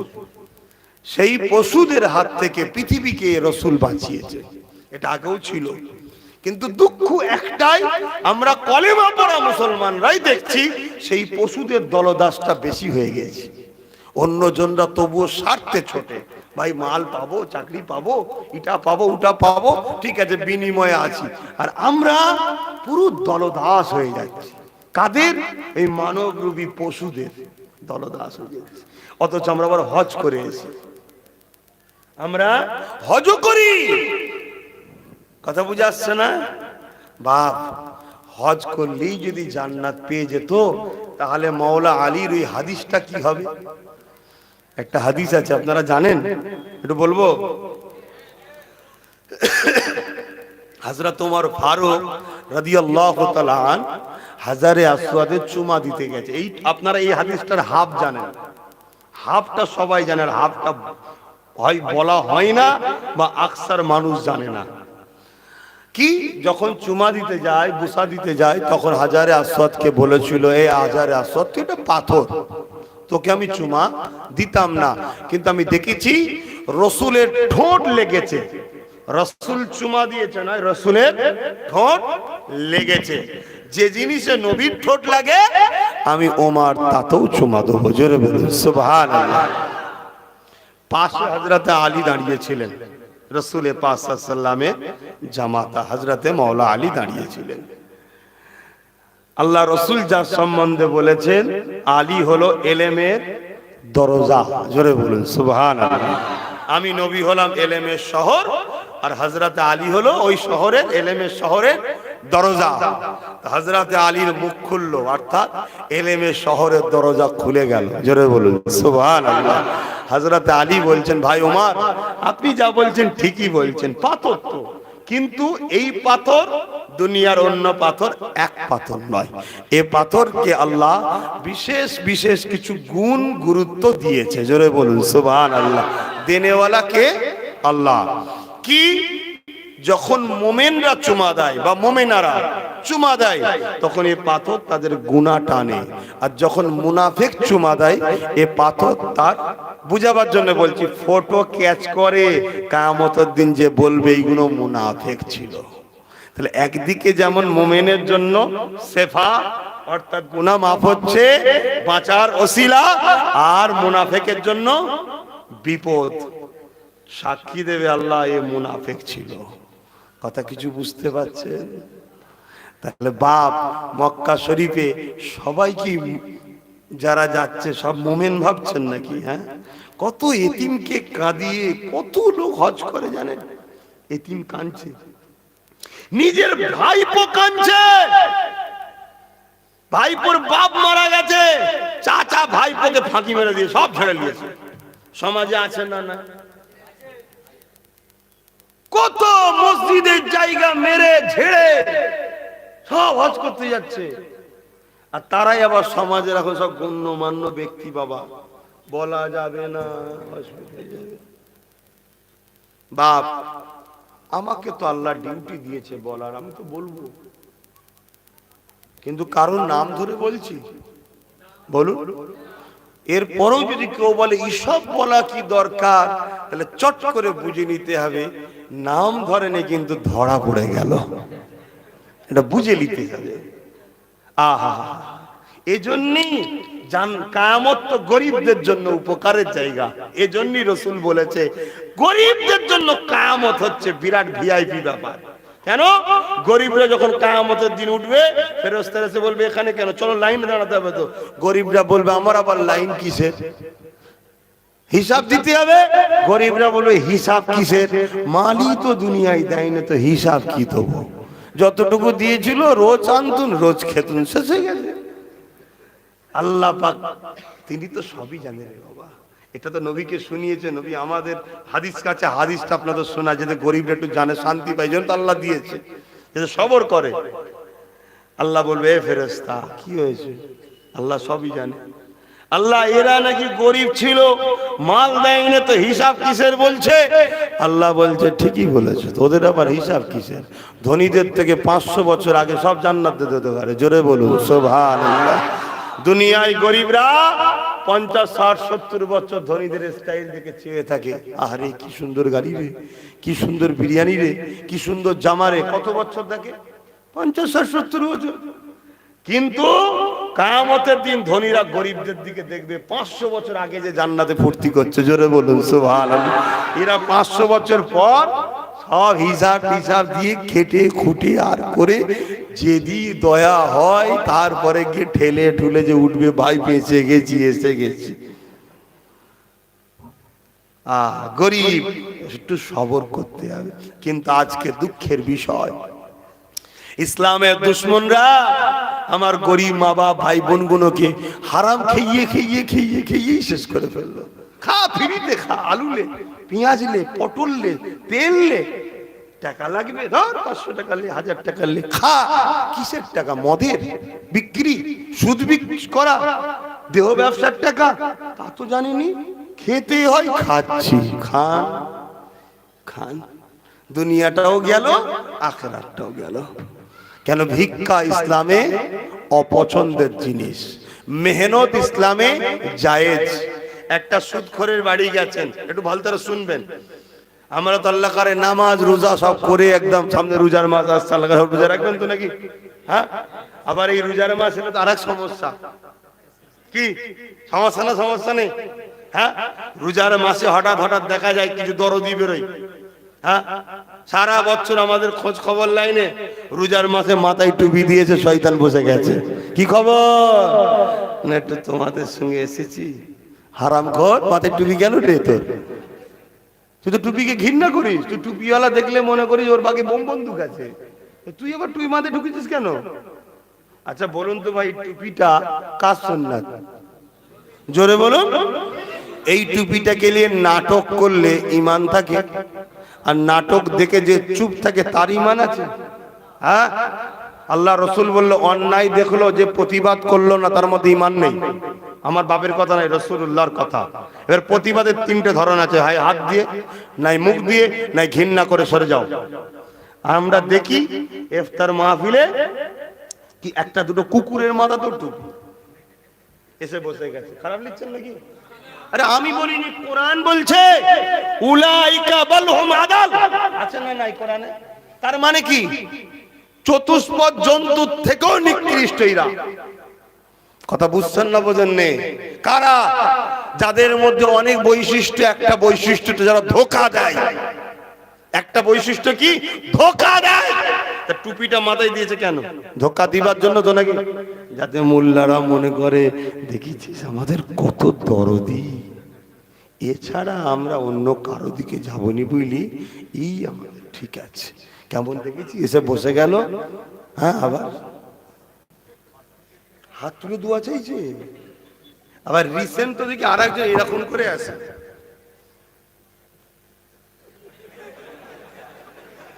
কি খবর? না একটু তোমাদের ঈদগাহ দেখতে এসেছি, নামাজ কেমন হচ্ছে। কার বাড়িতে কাপড় কেনা হয়েছে কবার দেখেছিস? কোন এতিম বাচ্চাটা কাপড় পেয়েছে কবার দেখলি? না, তার বেলায় নেই। ওইখানে একসাথে বেশ 50,000, 1 লাখ, 2 লাখ এসেছে, ওখানে ক্যামেরা ট্যামেরা নিয়েছে, ঘুমটা দিয়েছে হাজির। দেখেছিস কত দরদি, এই না হলে দরদি হয়। আচ্ছা, পাক্কা ইবলিস, ইবলিসের পুরো চালা নাম্বার 1 ধোকা দিচ্ছে। আরে আমি বলিনি, আল্লাহ বলছে। যদি আমার এই কথাকে কেউ ইনসাল্ট করো, তুমি আমার বিরোধী করছো না, তুমি আল্লাহর বিরোধী করছো। মুখ তো আমার, কথা তো আমার না। একটু হুঁশ করে চলো, বেশি লাফালাফি করুনি, তুরস্ক হয়ে যাবে। শুধু লেড়িয়ে দেবে একবার, শুধু একটু লেড়িয়ে দেবে, সব চাপা পড়ে রয়ে যাবি, হুঁশ ফিরে যাবে। হ্যাঁ শুনি, হুঁশ ফিরে যাবে। আল্লাহ দিনকে মানতে পারুনি, নত হয়ে থাকো। টুপি পরুনি, গুনাহ নেই। খুব মন দিয়ে শোনো, এই যে আমি পড়িনি এখন, আমি কি হুজুর থেকে বাদ হয়ে গেছি নাকি? এই গুনাহ হচ্ছে না, নেকিও নেই। বিসমিল্লাহ, বাস নেকি শুরু হলো। কিসের? সুন্নতের আমলের নেকি হচ্ছে। কিন্তু এই টুপিটাকে কেউ যদি তুচ্ছ তাচ্ছিল্য করে, রাসূলের সুন্নাতকে তুচ্ছ তাচ্ছিল্য করলে বেঈমান কাফের হয়ে যায়। আর সেইটা দেখার পরে যারা চুপ করে বসে বসে পকেট গরম করার জন্য বসে থাকে, আমার সন্দেহ হয় ওদের ঈমান আছে কিনা। এতে কে কার আপনজন হয় দেখার দরকার নেই। আমার কাছে আমার আব্বা আগে নয়, মা আগে নাই, মনে আমিন আল্লাহ মুহাম্মদ রাসূল আমার কাছে আগে, ঠিক না বেঠে? আজকে আমার ধর্মটাকে কি হচ্ছে? কি হচ্ছে? যারা স্কুলে হিজাব পরে গেলে বার করে দেয়, তারাই আবার হিজাব পরে মসজিদে ঢুকে পড়েছে কেন? কি ব্যাপার? কি ব্যাপার? এগুলো বোঝেন, আল্লাহর রাস্তে বোঝেন। এক শয়তান তাড়া করছে, আর এক শয়তান ঘর খুলে দরজা দিয়ে, ঘরে ঢুকিয়ে দরজাতে দিয়েছে। বুঝতে পারছেন না? এক শয়তান তাড়া করছে, ধরবো, মারবো, কাটবো, তাড়িয়ে দেবো, আমরা ছুটছি, কি হবে, কি হবে, কি হবে। ওই সময় আর এক শয়তান ছদ্মবেশে ছিল, আমি আছি তো দরদি, চলে চলে চলে চলে ঘরে ঢুকিয়ে দরজা তালা মেরে দিয়েছে। আর ঘরের মধ্যে খাবারও দেয়নি, কিচ্ছু দেয়নি, শুকিয়ে শুকিয়ে মরছে। তাহলে দুটো তো একই, মারাটাই তো লক্ষ্য নাকি? ও ধরলে হয়তো জবাই করে ফেলতো, আর এ জবাই করেন। এখানে জবাই করলে জনগণ দেখে ফেলে। ই হচ্ছে ভদ্র শয়তান, এ ভোরে তালা মেরে দিয়েছে। লোক বলছে কি ব্যাপার? খুব সেফটি আছে, আমি আছি তো, কোনো চিন্তা করি, যাও যাও যাও যাও যাও, আমি সব রয়েছি, দেখছি, সব দিচ্ছি, সব দিচ্ছি, সব দিচ্ছি, সব দিয়ে দিয়েছি, একদম কোনো কিছু হবে না। পিসাব পায়খানা টয়লেট খাওয়া দাওয়া লাইট আলো বাতি সব দিয়ে দিয়েছি, কোনো চিন্তা নেই। এদিকে পিছনে কেউ দেখতেও যাচ্ছে না, শুকিয়ে শুকিয়ে শুকিয়ে সব মরে কঙ্কাল হচ্ছে। কথা মাথায় ঢুকছে না? ঢোকে নে। এরপরও যদি শুধু আমাদেরকে মেরে দিতে অতটা দুঃখ লাগছে না, আমার ধর্মটাকে আঘাত দিচ্ছিস, আমার ধর্মের উপর আঘাত। আহা, একটু বোঝেন আমার আব্বা জানেরা, আমার ভাইরা, মায়ের পেটে যখন আমরা ছিলাম কে খাইয়েছিল বলুন?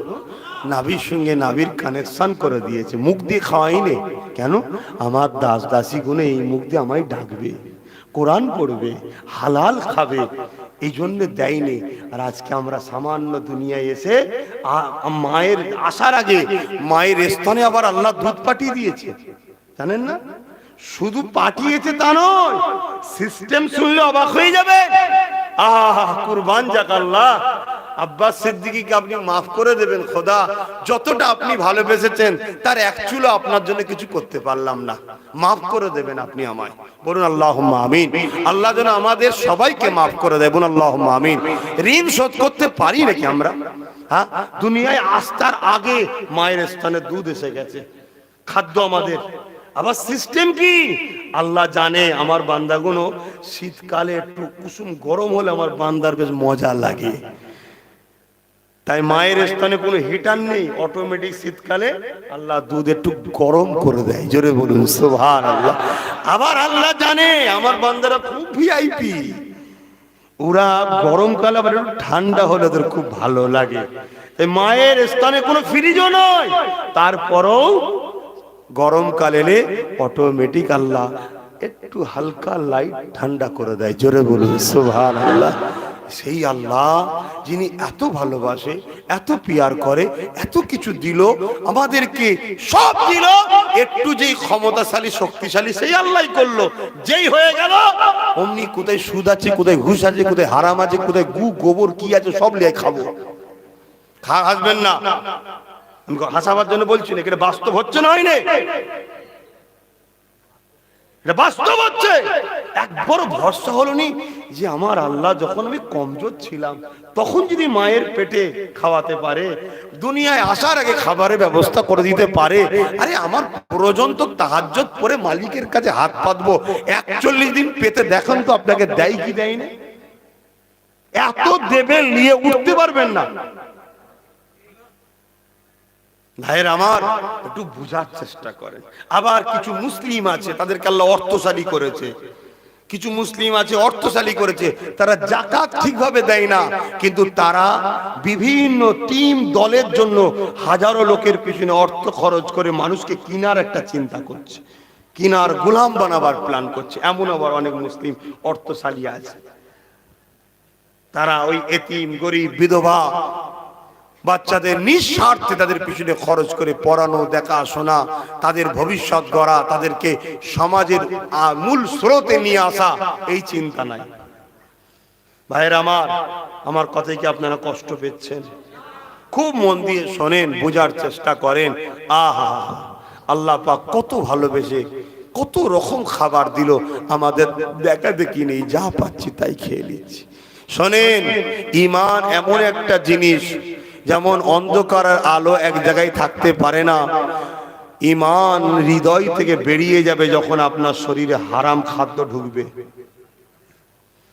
তাই ইসলামের দুশমনরা জানে ঈমান যতদিন থাকবে এদেরকে মিটানো সম্ভব নয়, এদেরকে হারাম খাবার খাওয়া আগে। হারাম।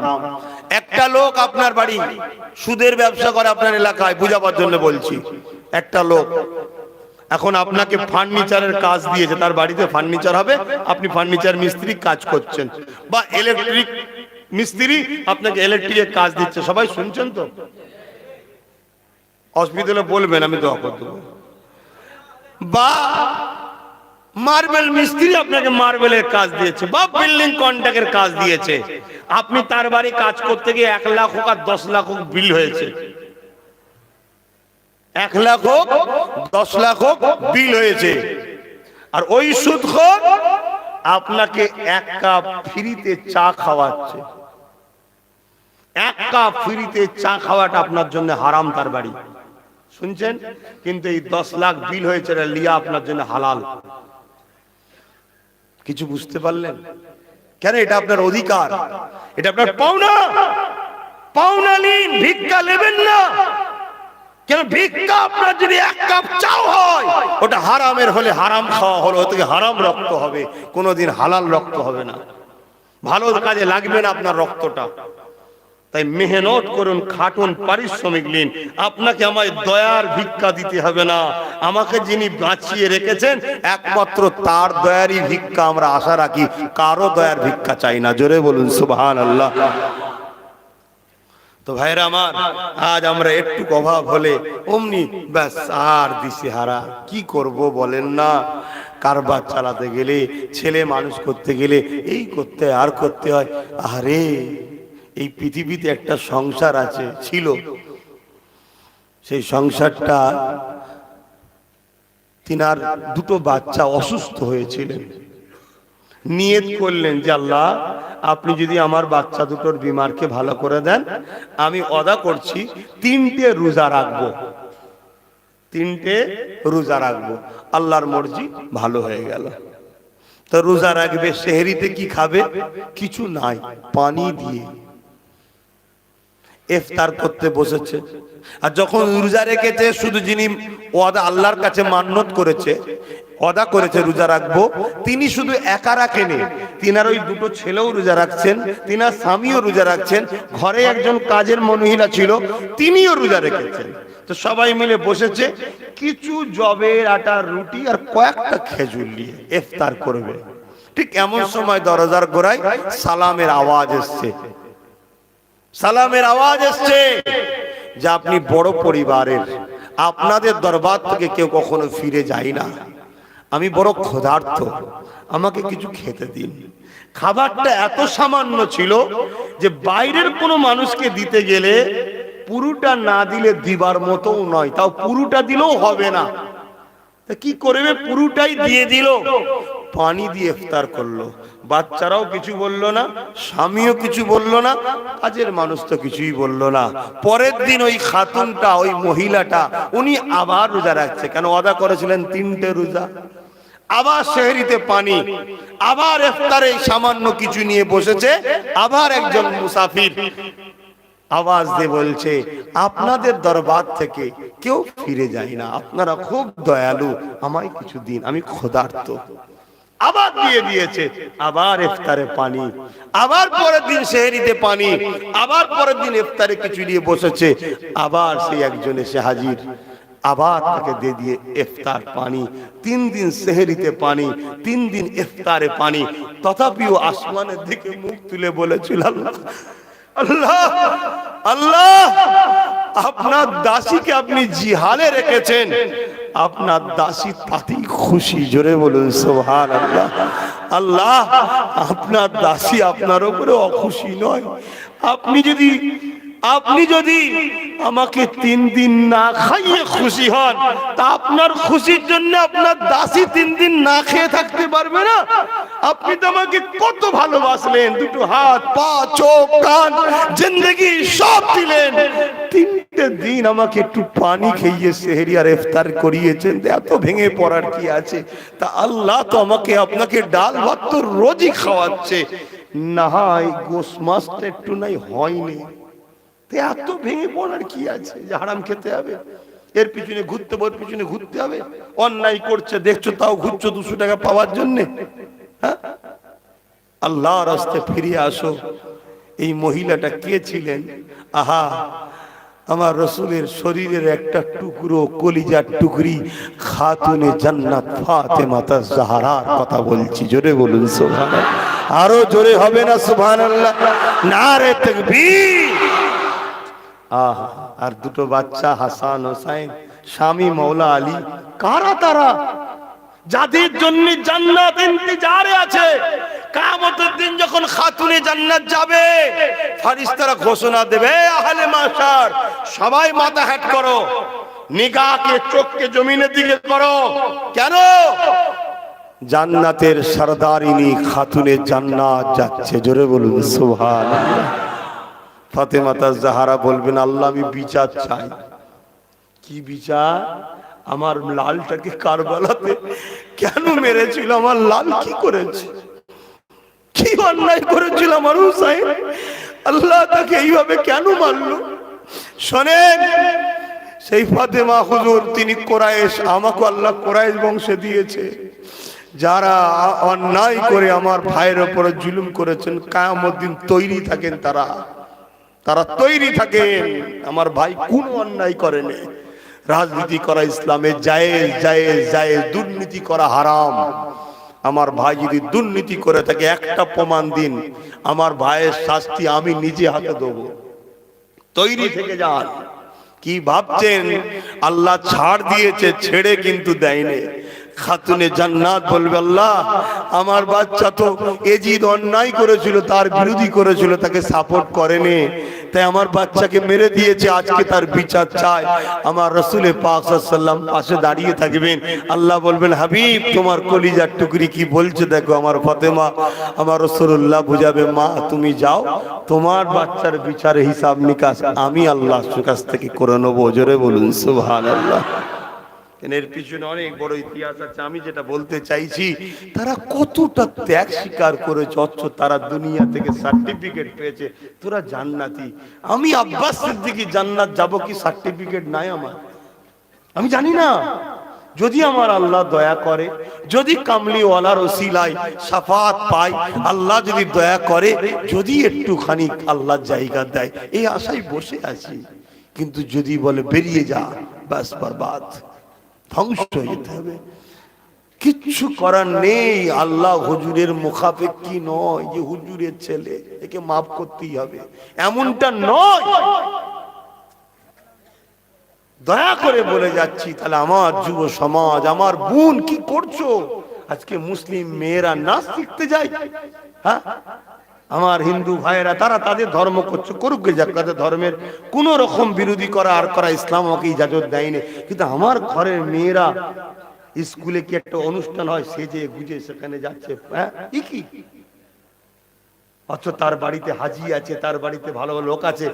এইসব গুণের বিরোধী করবেন। আর আমরা যখন বলবো যে এই গুণকে, ছেলে গুণকে রোকো, বেটি গুণকে রোকো, তারা তখন আমাদের বিরোধী করবে। ডাইরেক্ট এই বিষয়ে না পারলেও অন্য কোনো বাহানার কথাকে এই জায়গায় গুঁজে দেবে। রাগ অনেক দিনের রে বাপ, বোঝার চেষ্টা করেন। আমার নবী পাকের বেটি খাতুনে জান্নাতের জীবনী শুনলে অবাক হয়ে যাবে। আর আজকে আমার মা, আমার বোনেরা কি করছে? হ্যাঁ, রোজ না হয় ভালো মন্দ একটু নাই হলো, সংসার পর্যন্ত অনেকে ছেড়ে দিচ্ছে। তোমার সংসারে থাকবো না। কেন? কি হয়েছে? না, তুমি খাওয়াতে পারোনি। খাওয়াবার মালিক স্বামী। খাই মানুষ নসিবে, খাই নসিবে। কথা শুনছেন? আমার জন্য মানুষ করে না। এই যে আজকে আব্দুল সুবহান সাহেব চাচাজি কত কি করেছে, আমার নসিবে আছে নাকি? আমার সাথে যারা তাদের নসিবে আছে, আমার না। এই সকালবেলায় ফজরের কি বলে 8টার সময় একটা জলসা ছিল, আজকে সকাল 8টাটা জলসা করেছি। পূর্ব মেদিনীপুর আলিয়াজগা সাহেব ছিলেন ফজরের নামাজের পর 6টা থেকে 8টা, আর আমি 8টা থেকে উঠেছিলাম 10টায়, আমি শেষ। কত কি করেছে, আমার নসিবে নেই তো। আমি পানিকে পেটে জ্বালাই, পেট টিপে খিদেও লেগে গেছে। ঘরে এসে ও না, মুন্সিরাট পার করে ছাতু কপালে ছিল, ছাতু খেল। আর ওদের কপালে মানুষ খায়, কিসমতে মানুষ খায়। হাজারো চেষ্টা করে খেতে পারবে না যে লোকমা তোমার আল্লাহ নাম লিখে রাখেন। তা স্বামীর কি দোষ? হ্যাঁ, মিলেমিশে থাকেন আমার আম্মা বোনেরা, ভুল নেবেন না। আমি তো আপনাদেরই বাচ্চা, আপনাদেরই ভাই। একদিন আমার খাতুনে জান্নাতের একটা কথা বলবো, অসুবিধা হচ্ছে না তো?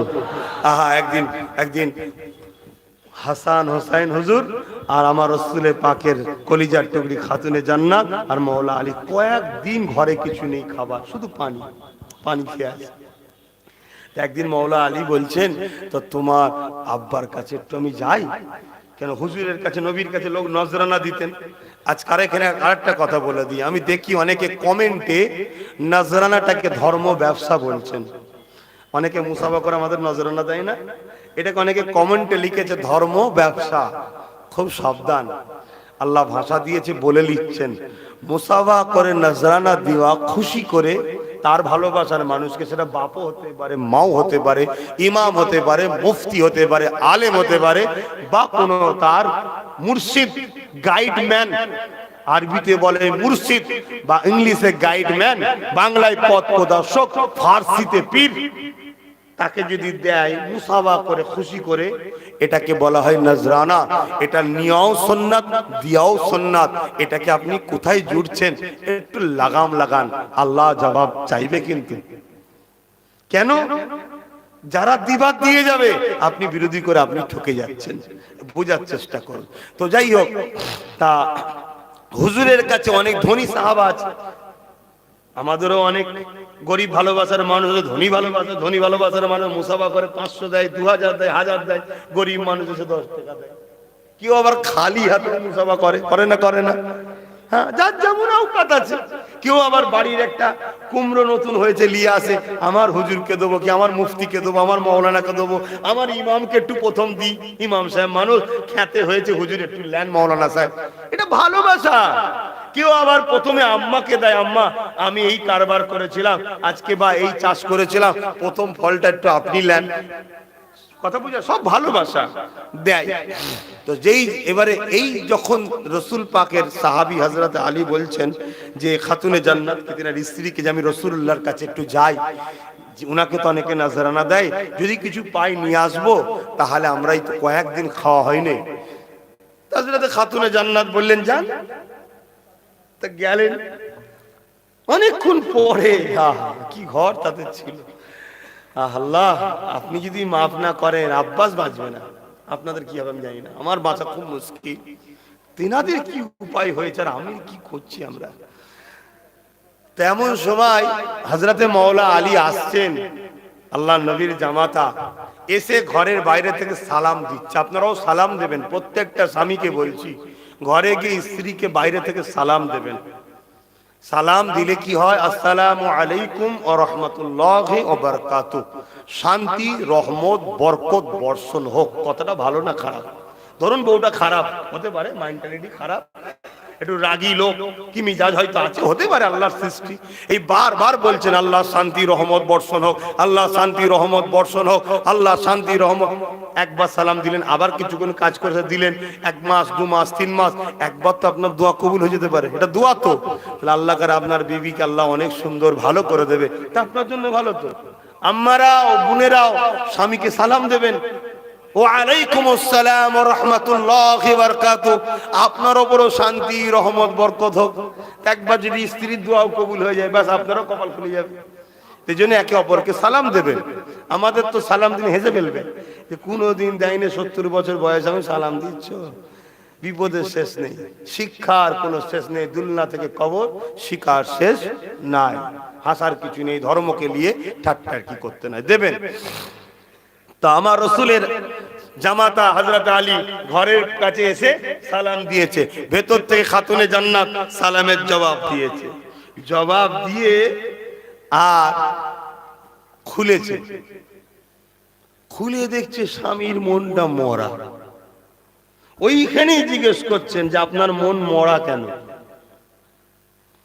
বলছে হুজুরের কাছে ছিলাম, হুজুর কিছু দিল না, এতক্ষণ ধরে কয়েকদিন খাওয়া হয়নি। আহা, তুমি দোনো জাহানের সুলতানের বেটি, তুমি আমার নবীর বেটি, তোমাকেও আমার সংসারে কোনোদিন পেট ভরে খাওয়াতে পারি না, আমার বাচ্চাগুলো শুকিয়ে আছে, আমার কথা বাদ দাও। এইভাবে বুঝাচ্ছে।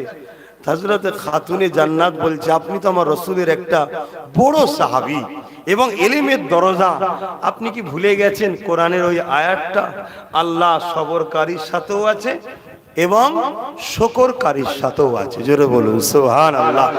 অতএব আল্লাহ যদি খাওয়ায় শুকরিয়া আদায় করে আলহামদুলিল্লাহ বলবো, আল্লাহ না খাওয়ালে সবর করব। দুজনের সাথেই তো আল্লাহ আছে। আল্লাহ দেয় না, মন খারাপ কেন? সবর করব, দিলে খেয়ে আলহামদুলিল্লাহ বলবো। যতক্ষণ না আপনি খুশি হয়ে হাসবেন, ভেতরে এন্ট্রি নাই। এটা ঝগড়া না, এটা হচ্ছে আদর, এটা আদর। তখন মাওলা আলী হেসে উঠলেন। আর আজকে কি হলে কি বলতো, উসাব জানিনি, দুদিন শুকিয়ে আছে, যেখান থেকে খুশি লিয়াই নাই, মুখ পোড়া, মুখ দেখাবিনি, বিপদের শেষ নেই। কি ভাষা! কেন? ছোটবেলা থেকে নাচ শিখানো হয়েছে, গান শিখানো হয়েছে, বিভিন্ন পার্কে ঘোরানো হয়েছে, টিভির সামনে বসানো হয়েছে, কখনো শিখানো হয়নি যে তুই খাতুনে জান্নাতের অনুসরণ করবি, খাতুনে জান্নাতের সাথে জান্নাতে থাকবি। খবরদার স্বামীর সঙ্গে খারাপ ব্যবহার করবি না। আর ছেলেদেরকেও কখনো শেখানো হয়নি, খবরদার পরের মেয়েকে নিয়ে এসে বাবা তার উপরে জুলুম করবি না। হক্কুন নাশ করলে যত বড়ই হুজুর হোক, কিয়ামত দিন ধরা পড়তে হবে। দুজনেই আমরা চোর, দুজনেই ভুল করে বসে আছি। আসুন জীবন গড়ুন ইসলামে, আর ইমানের সাথে মরণের আশা করুন। কেন জিন্দেগিটা ইসলামের থেকে উত্তম ভালো নয়, আর ইমান ছাড়া মরণ ভালো নয়। ইসলামে থাকলেই যে ইমান নিয়ে মরবে এমন গ্যারান্টি নয়। তাই দোয়া চাইতে হয়, আল্লাহ জিন্দেগি দান ইসলামের উপরে, মরণ দান ইমানের উপরে। কেন ইমান আলাদা জিনিস, কথা বুঝে আসছে, আর ইসলামের জিন্দেগির স্টাইলটা আলাদা জিনিস। ইমান নবীর আদব ও প্রেমের নাম। জোরে বলুন সুবহানাল্লাহ। আরো জোরে বলবেন না? নারী দিবে। তাই আসুন সেই নবীর নামের প্রেমে, নামের সম্মানে আল্লাহকে দেখিয়ে একটু সালাম দেব। যদি কেউ মনে করেন যে আমার হুজুর শিখিয়েছে বসে দিওয়া, আপনি বসে দেন, আর হুজুরে হুজুরে দলাদলি করেন নে। কেন মার যখন পড়বে আপনার হুজুরও খাবে, আমি হুজুরও খাবো। কেন দুজনই যারা মারে তাদের কাছে মুসলমান। কথা বুঝছেন না? বোঝেন নে? তা আপনি যেটা ভালো লাগে করুন, আমার যেটা ভালো লাগে আমি করি, কিন্তু সালাম দিতে হবে। সালাম দেওয়ার হুকুম কার? আল্লাহ। সাল্লু, দরুদ পড়ো, ওয়া সাল্লিমু, সালাম দাও। কিন্তু আমি বলবো তাসলিমা মানে কি একটু জানবেন। তাসলিমা মানে সবথেকে উত্তম ভাবে, উত্তম পন্থায়, উত্তম স্টাইলে উত্তম সালাম দাও। জোরে বলুন সুবহানাল্লাহ। তাই আমরা উত্তম সালাম খুঁজতে গিয়ে পেয়েছি। আজকের দিনেও যারা হজ করে বাবু সালাম দিয়ে যখন ঢোকে, এখানে কেউ হাজি আছে? একটু বলেন না, কেউ হাজি আছে? কেউ হাজি থাকে একটু হাত তুলুন না। আরে হজ ফরজে, আলহামদুলিল্লাহ। হজ তো জাহিরি ইবাদত, লুকোবার কিছু নেই। হজ করলে না বলতে নেই না। তসবিহ হচ্ছে বাতিনি ইবাদত। এখন তো তসবিহ বাজারে গেলে দেখা যায়, বড় তসবিলে কিছু ঘোরে। ভণ্ড হুজুর নয়, ভণ্ড। কি কথা খারাপ লাগলো নাকি? হয়তো যদি কারো হুজুর ঘুরে থাকে তাতে মাথা গরম হয়ে যাবে। আরে তোমার হুজুরকে দেখে দিন শিখুনি। হুজুর যদি রাসূলুল্লাহর কদম অনুযায়ী চলে তবে তাকে হুজুর বলে মানো, নাই ঠকতে হবে। দিনটা হুজুরের বাপের নয়, দিনটা রাসূলুল্লাহর। কথা কিছু বুঝছেন না? বোঝেন নে? রাসূল হলো দিন। তা রাসূল বললেন তাসবিহ এটা হলো বাতিনি ইবাদত। পকেটে রেখে ঘুরছেন ফিরছেন, কেউ বুঝতে পারবে না। এখন তো বড় তসবিহ নিয়ে ঘোরে, লোক মনে করে আল্লাহর ওলি দিয়ে তসবিহ পড়ে। এগুলো ভণ্ডমি নয়? আর এগুলো বলে ফেললে আবার কিছু কি খেপে যাবে, কি তাও কে জানে। কত দুশ্মন করবো রে বাবা, সবাই দুশ্মন হয়ে যাবে। যাক, আমি কিন্তু কারোর সঙ্গে ব্যক্তিগত ঝগড়া করছি না, ভালোবেসে বলছি। এগুলো করবেন না, গোপনে করবেন। মসজিদে বসে আছেন, সবাই আছে আপনার কোলের ভেতরে, কেউ বুঝতে পারবে না, তো পড়ুন না সুবহানাল্লাহ সুবহানাল্লাহ সুবহানাল্লাহ সুবহানাল্লাহ আলহামদুলিল্লাহ আলহামদুলিল্লাহ আল্লাহু আকবার আল্লাহু আকবার সুবহানাল্লাহ বিহামদি সুবহানাল্লাহিল আযীম সুবহানাল্লাহ বিহামদি সুবহানাল্লাহি লা ইলাহা ইল্লা আনতা সুবহানাকা ইন্নী কুনতু মিনাল যা তাসবিহ জানেন পড়ুন না। ভালো জিনিস, ভালো জিনিস। আল্লাহকে যত ডাকবেন তত ভালো। কিন্তু প্রেম গোপনে হয় রে বাপ, প্রেম দেখাবার জিনিস নয়। কিন্তু জাহিরি নামাজ হলো জাহিরি ইবাদত। আপনি নামাজ পড়তে পারেন সবার সামনে, দেখাবার কিছু নেই, এই নুকোবার কিছু নেই, জাহিরি ইবাদত। ঠিক হজটাও হলো জাহিরি ইবাদত, এটা নুকোবার কিছু নেই। তো সেই জায়গায় যারা হজ করেছে, বাবুস সালাম বলে একটা দরজা আছে। বাবুল আবু বকর সিদ্দিক, তার ডান দিকেই বাবুস সালাম। এই দরজাতে যখন ঢোকে ওখানে রাসূল পাককে সালাম দেওয়া হয়। দাঁড়িয়ে দাঁড়িয়ে সব সালাম দিতে দিতে চলে যাচ্ছে। জোরে বলুন সুবহানাল্লাহ। এবং মিশকাত শরীফ বাবুল আদব কিতাবুল কিয়াম, কিয়াম মানে দাঁড়ানো, সেখানে আছে সাহাবারা নবী এবং নবীর বেটি যখনই সালাম দিতেন দাঁড়িয়ে দিতেন। জোরে বলুন সুবহানাল্লাহ। এবং ওয়াইস করণীর কাছে যখন ফারুকে আজম আর মাওলা আলী গিয়েছিলেন, যখন রাসূলুল্লাহ জুব্বা নিয়ে, উনি একটা পাথরের উপরে বসেছিলেন, যখন পরিচয় পেল অমনি দাঁড়িয়ে গিয়ে সালাম দিল। জোরে বলুন সুবহানাল্লাহ। এবং আমরা যদি মসজিদে ঢুকি, আবু দাউদ শরীফের হাদিস, মসজিদে ঢুকার আগে নবীকে সালাম দিতে হয়, তারপরে মসজিদে দোয়া পড়তে হয়। ওখানে দাঁড়িয়ে সালাম দিতে হয়, কারণ জুতো তো পটে থাকে, ও তার বসার জায়গা নয়। ওখানে দাঁড়িয়ে সালাম দিয়ে আবার মসজিদে ঢুকা একবার দোয়া পড়ে তারপর ঢুকতে হয়। জোরে বলুন সুবহানাল্লাহ। জানাজাতেও নবীকে সালাম ও দোয়া করতে হয়, ওখানেও দাঁড়িয়ে পড়তে হয়। জোরে বলুন সুবহানাল্লাহ। আহলে সুন্নাত ওয়াল জামাতের উলামারা প্রায় নানা করে 1450 বছর থেকে আজকের দিন পর্যন্ত আমরা নবীকে ভালোবেসে আল্লাহকে দেখিয়ে দাঁড়িয়ে সালাম দিই।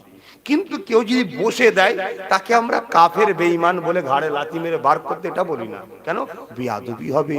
কেন? হিংসা ইসলামে হারাম, ঝগড়া ইসলামে হারাম। উনি বসে দিচ্ছে, দিক না, এটা আমার পীর সাহেব কেবলার কথা, বাবা আমার দাদা হুজুর বলেছে। কিন্তু আমি যদি দাঁড়াই, আপনি আমার হাত ধরে যদি টানেন, এটা ফিতনা হবে। এই ফিতনা করাটা হলো ইসলামে হারাম। এবার আপনি যদি বলেন না হারাম কাজ করছেন কেন, আম মানুষ হারাম কাজের কি বোঝে ভাই? তাহলে উলামা বসে সমাধান করলেই তো হয়ে যায়। আম মানুষ কি বুঝবে? আম মানুষের জায়গায় ঝগড়া না করে উলামা বসে ঠিক করে নেবেন, যেটা হবে নিজেদের মধ্যে সমাধান করে একসাথে মিলেমিশে চলুন। কেন? পরিস্থিতি ভালো নয়।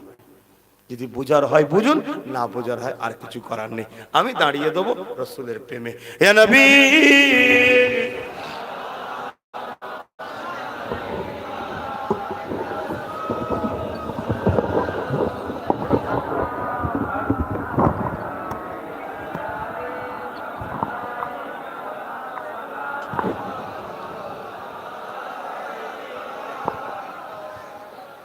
طلع البدر علينا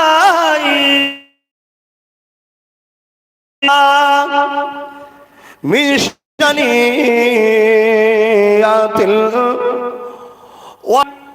وجب الشكر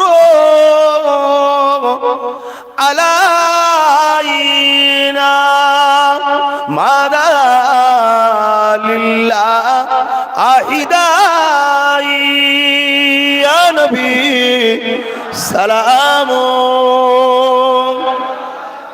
يا رسول يا حبيب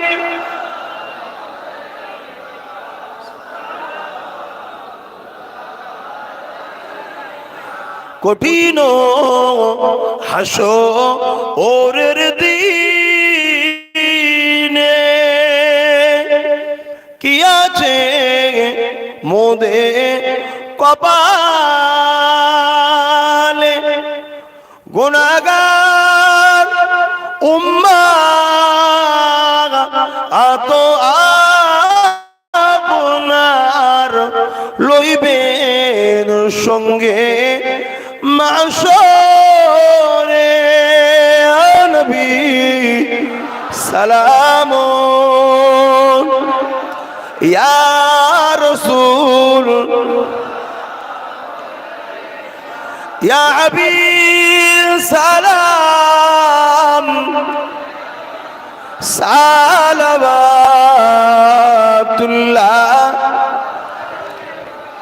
সকলে গায়ে গায়ে বসেন তো দোয়া হবে। ইয়া রাব্বি সাল্লিম ওয়াসাল্লিম। দুরুদ সালাম বালাগাল উলা বিকামালিহি কাসাবাত দুজা বিজামালিহি হাসানাত জামিউ কসালিহি সাল্লু আলাইহি ওয়া আলিহি আল্লাহুম্মা সাল্লি আলা। এই বাবু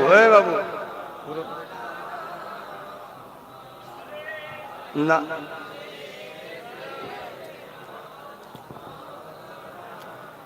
আল্লাহুম্মা সাল্লি আলা সাইয়্যিদিনা মাওলানা মুহাম্মদ ওয়া আলা আলি সাইয়্যিদিনা।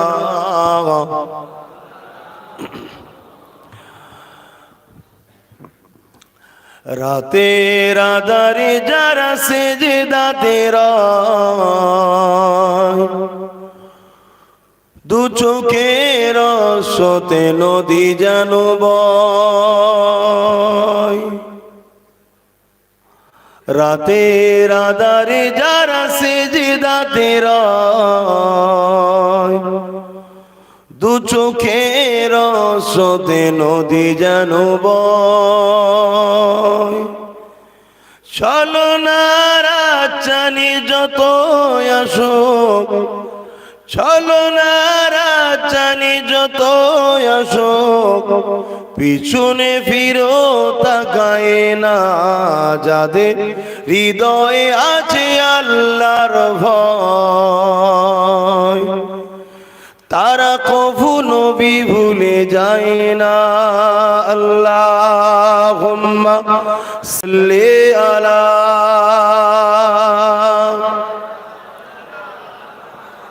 ওয়ালা আলি।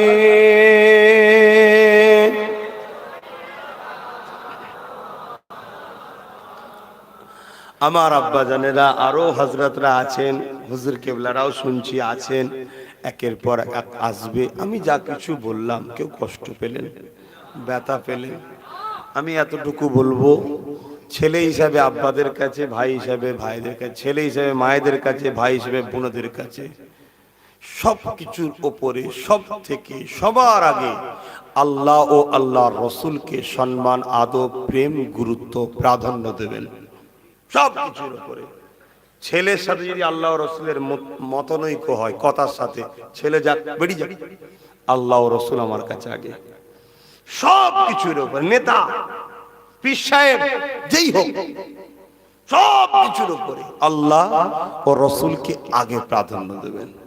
দ্বিতীয়, নামাজ ইচ্ছা করে কখনো কাজা করবেন না। যদি হয়ে যায়, ইচ্ছা করে না, হয়ে গেছে, ঘুম ভাঙে না, এমন জায়গায় ছিলেন পড়ার সুযোগ নাই, বা আপনি পড়ার মন মানসিকতায়, কিন্তু হঠাৎ করে আপনার কাপড়ে কিছু নোংরা লেগে চেঞ্জ করার উপায়ও নেই, বা যে কোনো কারণে আপনি কাজা আদায় করে ঘুমোবেন, কাজা রেখে ঘুমোবেন না, কেন সূর্য উঠবে, আপনি উঠবেন, কোনো গ্যারান্টি নেই। 3 নম্বর, সমাজের বুকে কারো যদি উপকার করতে নাও পারেন, ক্ষতি কোনোদিন কারো করবেন না। কেন ওই যে লোকটার ক্ষতি করলেন, ও যদি না মাফ করে, আল্লাহ আপনাকে মাফ করবে না। আল্লাহর কাছে দিকে যদি ভুল করে ফেলেন, আল্লাহ গফুর ও গফফার, মাফ করে দেবেন, কিন্তু মানুষের কাছে ভুল করলে দেবে না। এই হকটা বাপ মার হতে পারে, স্ত্রী হতে পারে, ছেলের হতে পারে, নেতার হতে পারে, প্রজার হতে পারে, মুরিদের হতে পারে, পীরের হতে পারে, সবার একে অপরের হক জড়িয়ে আছে। কথা বুঝে আসছে? শেষ কথা, বাংলার প্রতিটা গ্রামে যাচ্ছি, দেখছি আমাদের যেটা সব থেকে প্রয়োজন এখন, সেটা হলো আমাদের বাচ্চাদের শিক্ষা দরকার। আমাদের বাচ্চাদেরকে ডাক্তার বানাতে হবে, উকিল বানাতে হবে, জজ বানাতে হবে, পুলিশ বানাতে হবে, ডিএম বানাতে হবে, বিডিও বানাতে হবে, আইপিএস অফিসার বানাতে হবে আমাদের বাচ্চাদের ঘরে।